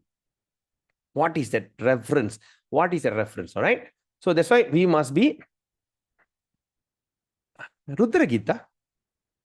Rudra Gita is Rudra Gita is the teaching of Lord Shiva to Prachitas. Oh yes. Wow, fantastic, Vivan. Wow, very good, very good. Rudra Gita, very important, right? Now the question also we have to think, we have to use our intelligence. When Ravana was such a great devotee of Shiva, but that same Shiva came in the form of Hanuman, wanted to kill Ravana. Why? Right? Why? Intelligent. We have to use. We have to have reference. So we don't waste our time thinking all that. So what is our reference point? We have to refer through that scientific way. So that's what Krishna says. Now, after Krishna explained to everything, he says, but when a person simply performs devotional service, what is a devotional? Chanting Hare Krishna, reading Bhagavad Gita and distribute Bhagavad Gita, because people must know, when you go and put a Bhagavad Gita in somebody's home, you are clearing their house. That means all the place of pilgrimage, all the devas, all the 33 Surabhi, all the auspicious things lives in that Gita. In soon or what, I think 1 or 2 verses after that, you see, Gita also remove all the dark things, even the pay, all the ghosts and black magic, all never come near you. I don't want to jump into that. We'll discuss when we come to that Mahatmya. So this is the thing. And in 18th chapter, Krishna says, but when a person who can do this, when distribute my books, when talk about this thing, they are very, very, very dear to me. Krishna repeat that word. Very, very, twice.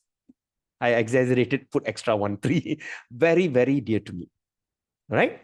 So simply by performing devotional service, he attains all this, all that owing your previous bandha, like sometimes in Jadagam they say like Pitur dosam. Pitur dosam means what? You never fulfill your job to your forefathers. All these things nullified. That's what Vaishnava Kripa Prabhu said, rubbed away. Okay, that's what rubbed away, all nullified, all gone, all considered done. Okay. At the end, he reaches the supreme eternal abode. Okay. So, so now, okay, this story also we discuss tomorrow. Okay.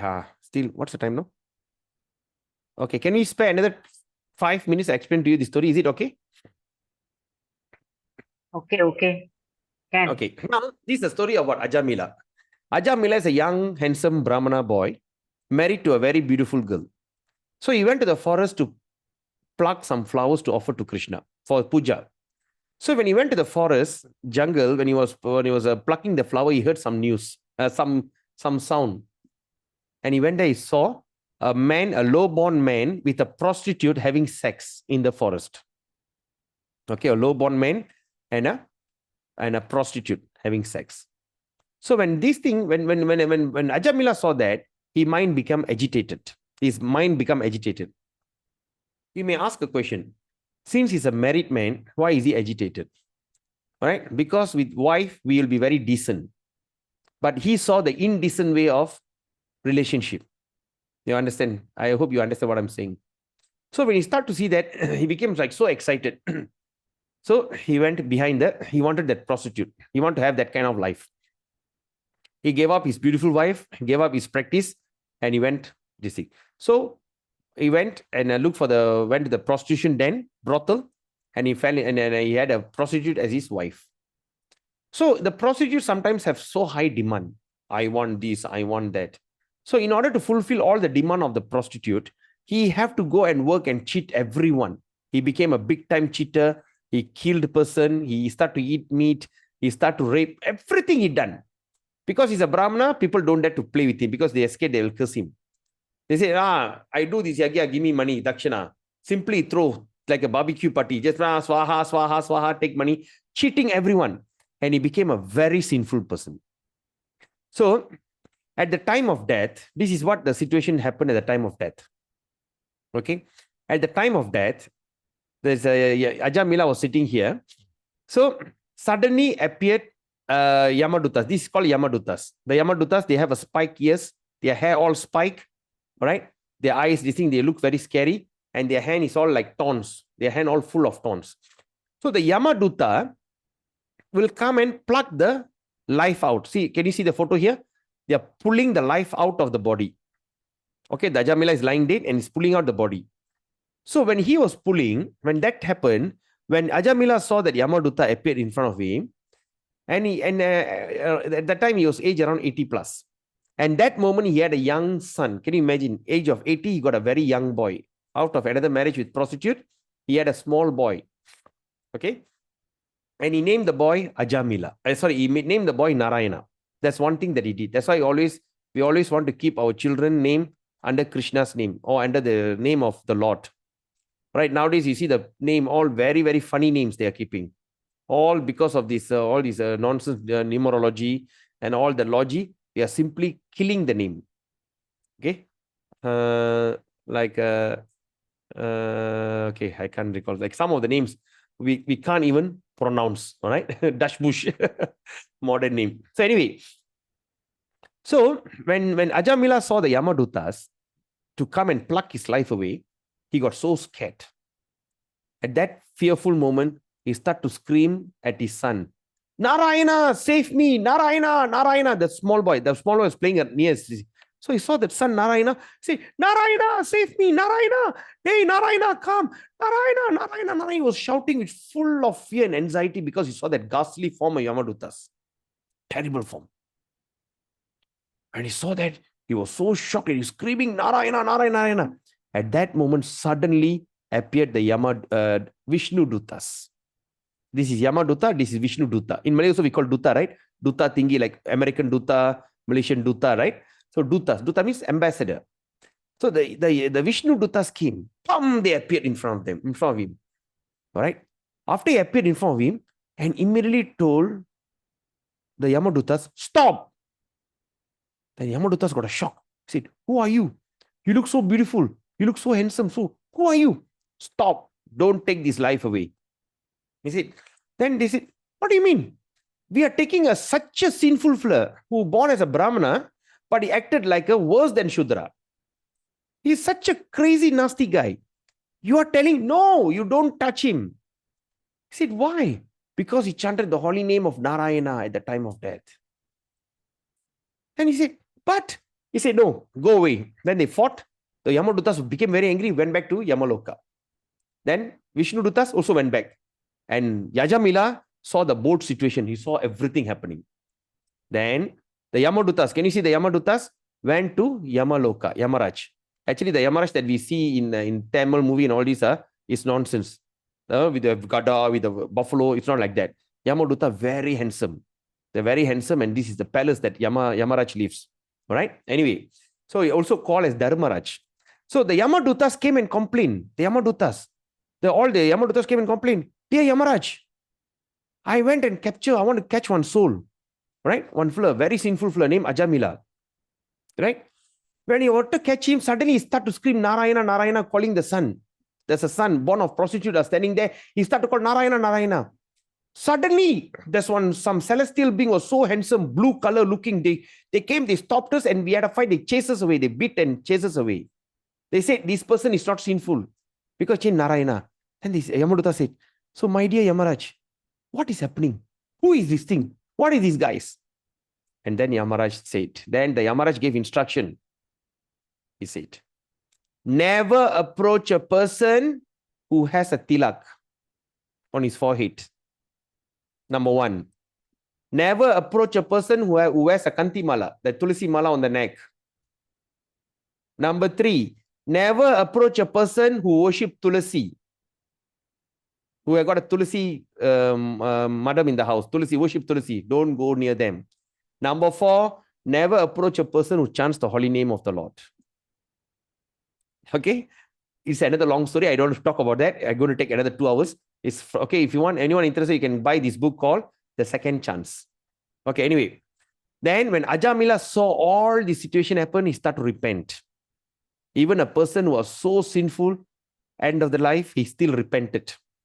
He saw the situation, he started to remember his foolishness of wasting his life with prostitute and all these things. He went and repented. He started to worship the Lord. He started to practice bhakti and chant the holy name of the Lord. Then eventually he qualified back home, back to Godhead. So the person, how they go back home, back to Godhead. Now we understand when a person karmi dies, the Yamadutas will come like a cowboy. They throw the pasakairi, like the rope, and they pull the thing out. All right? They pull the thing out. And they are so ugly looking. They got a hands of all made of thorns. Okay, all thorns. So when the more they're so distinct, they give a tie slap. They torture the person, right? The Yamadutas. But when a person gets liberated, going back home, back to Godhead, this is what happens. All right? This is called Garuda Vahana or Garuda Alliance. All right? It's a Garuda will come from Vaikuntha Loka. And this is Vishnu Dutas. Vishnu Dutas will come in the form, they will come and they will invite you. And they invite you, you come to that form they call Samyukta Moksha. Or this is one of the example I'm giving you. Okay, there are a lot of examples. I just give you one example, Samyukta Moksha. That means you start to have the form of Vishnu. You also look very beautiful. You have the form, the bluish form, just like Mahavishnu. All right. So they will come, they invite you very respectfully into the Garuda Alliance or Garuda Vahana. So when they invite you, there's another Vishnu Duta will blow the conch shell, says that it's such a victory. And after that, they respectfully put you inside here and they fly you back home, back to Godhead. And that is possible. Even in this birth, if you make that decision. If you think, well, I'm not prepared, it's okay. Because you're already on your process. You're already, all right? For some, it can be a quarter-final. For some, it can be a semi-final. A semi-final. For some, this can be the final. All right? But whatever said and done, you're already there. Your visa has been approved of going back home, back to Godhead. And it's your decision when you want to take the flight.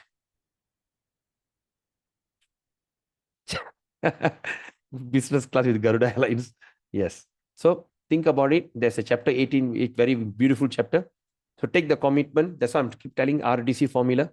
Read the Bhagavad Gita and chant. If you chant, you could chant at least 16 rounds.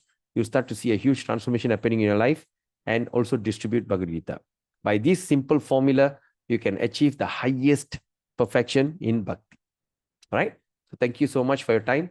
If I've said anything offensive, please kindly forgive me.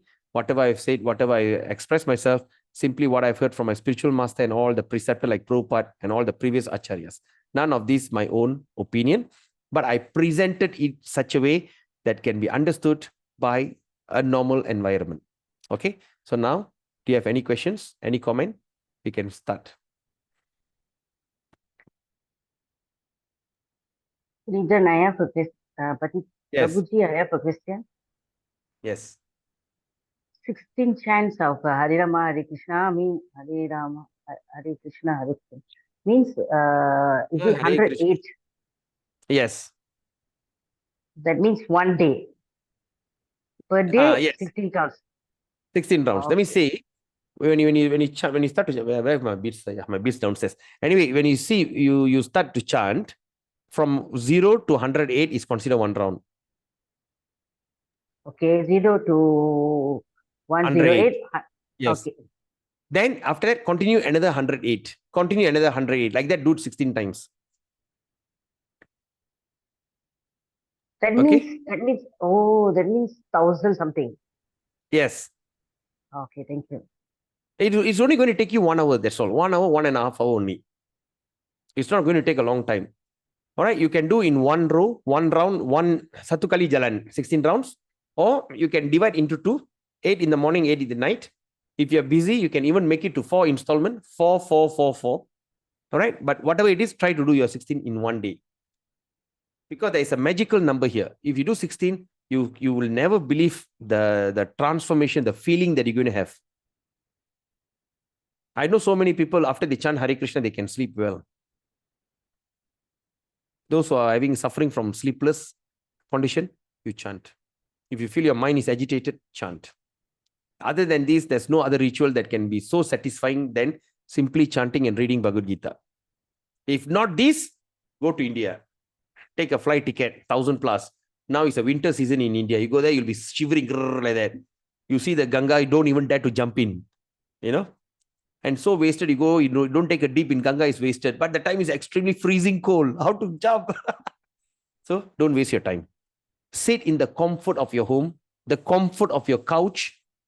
Take the Bhagavad Gita and just study and just take the Japa Mala and chant Hare Krishna. That's all. And you attain the highest perfection. Any other question? Any takeaway? Anything that you, something that you learned, something that you like to share? Or maybe you want to share in the group. All right. How's the class and this thing? No, you can maybe just put a small comment, what you have learned. Okay. So tomorrow, chapter 9 is going to be chapter 9. After explaining all these, Krishna coming to the point, chapter 9. And chapter 9 is called the confidential knowledge. It's amazing chapter. All right. The most confidential knowledge is chapter 9. Okay. In my Namahat center, I did this, what they call, just studying the purport of verse 1. Okay. It took me 2 weeks. Even the verse 1 is so much intense. So much intense. All right. So that we can study once I start the class. Remember that I start to say that after this program, I think I won't be doing any more Gita Gyan program. So starting from next year, I'm going to start this intense study, in-depth study of Bhagavad Gita, Ishopanishad, Nectar of Instruction, Upadesha Mrita, and Srimad Bhagavatam. Okay. So Bhagavad Gita alone is 700 verses. Imagine we read one day, one verse, 700 days. So we can't do that. We have to do it fast. And Srimad Bhagavatam, 18,000 verses. I think so many people have not touched Srimad Bhagavatam. So I'm going to start Srimad Bhagavatam. Okay. Then Upadesha Mrita and also Ishopanishad. So there we can go into absolute detail from the purport. Okay. So if there's no question, we end the session here. Is it okay? All right. Okay. So yes, Prabhu. Yes, Prabhu. Thank you. Yeah, we end the session. Okay. Thank you. Rubescha Kripa Sindhu Bevacha Paditanam Pavinebhyo Vaishnavebhayo Namo Namah. Hare Krishna and have a beautiful day. All right. So Hare see you Krishna, again tomorrow. Hare Krishna. Thank Don't you. miss Hare Krishna, chapter. Prabhu. Yes, Bless Hare you. Krishna. Hare Krishna, Prabhuji. Okay. Tomorrow I'm going to discuss about the universal creation and where we stand, material world, spiritual world, Vaikuntha Loka, Goloka, and Kailash. Where are all these things situated in this entire universal creation? Where do we stand? And versus the entire creation is going to be explained tomorrow. The first thing, all right? Don't miss tomorrow's session. Hare Krishna. Have a Hare beautiful day. Krishna, Prabhu. Happy Ekadasi. Hari Bol.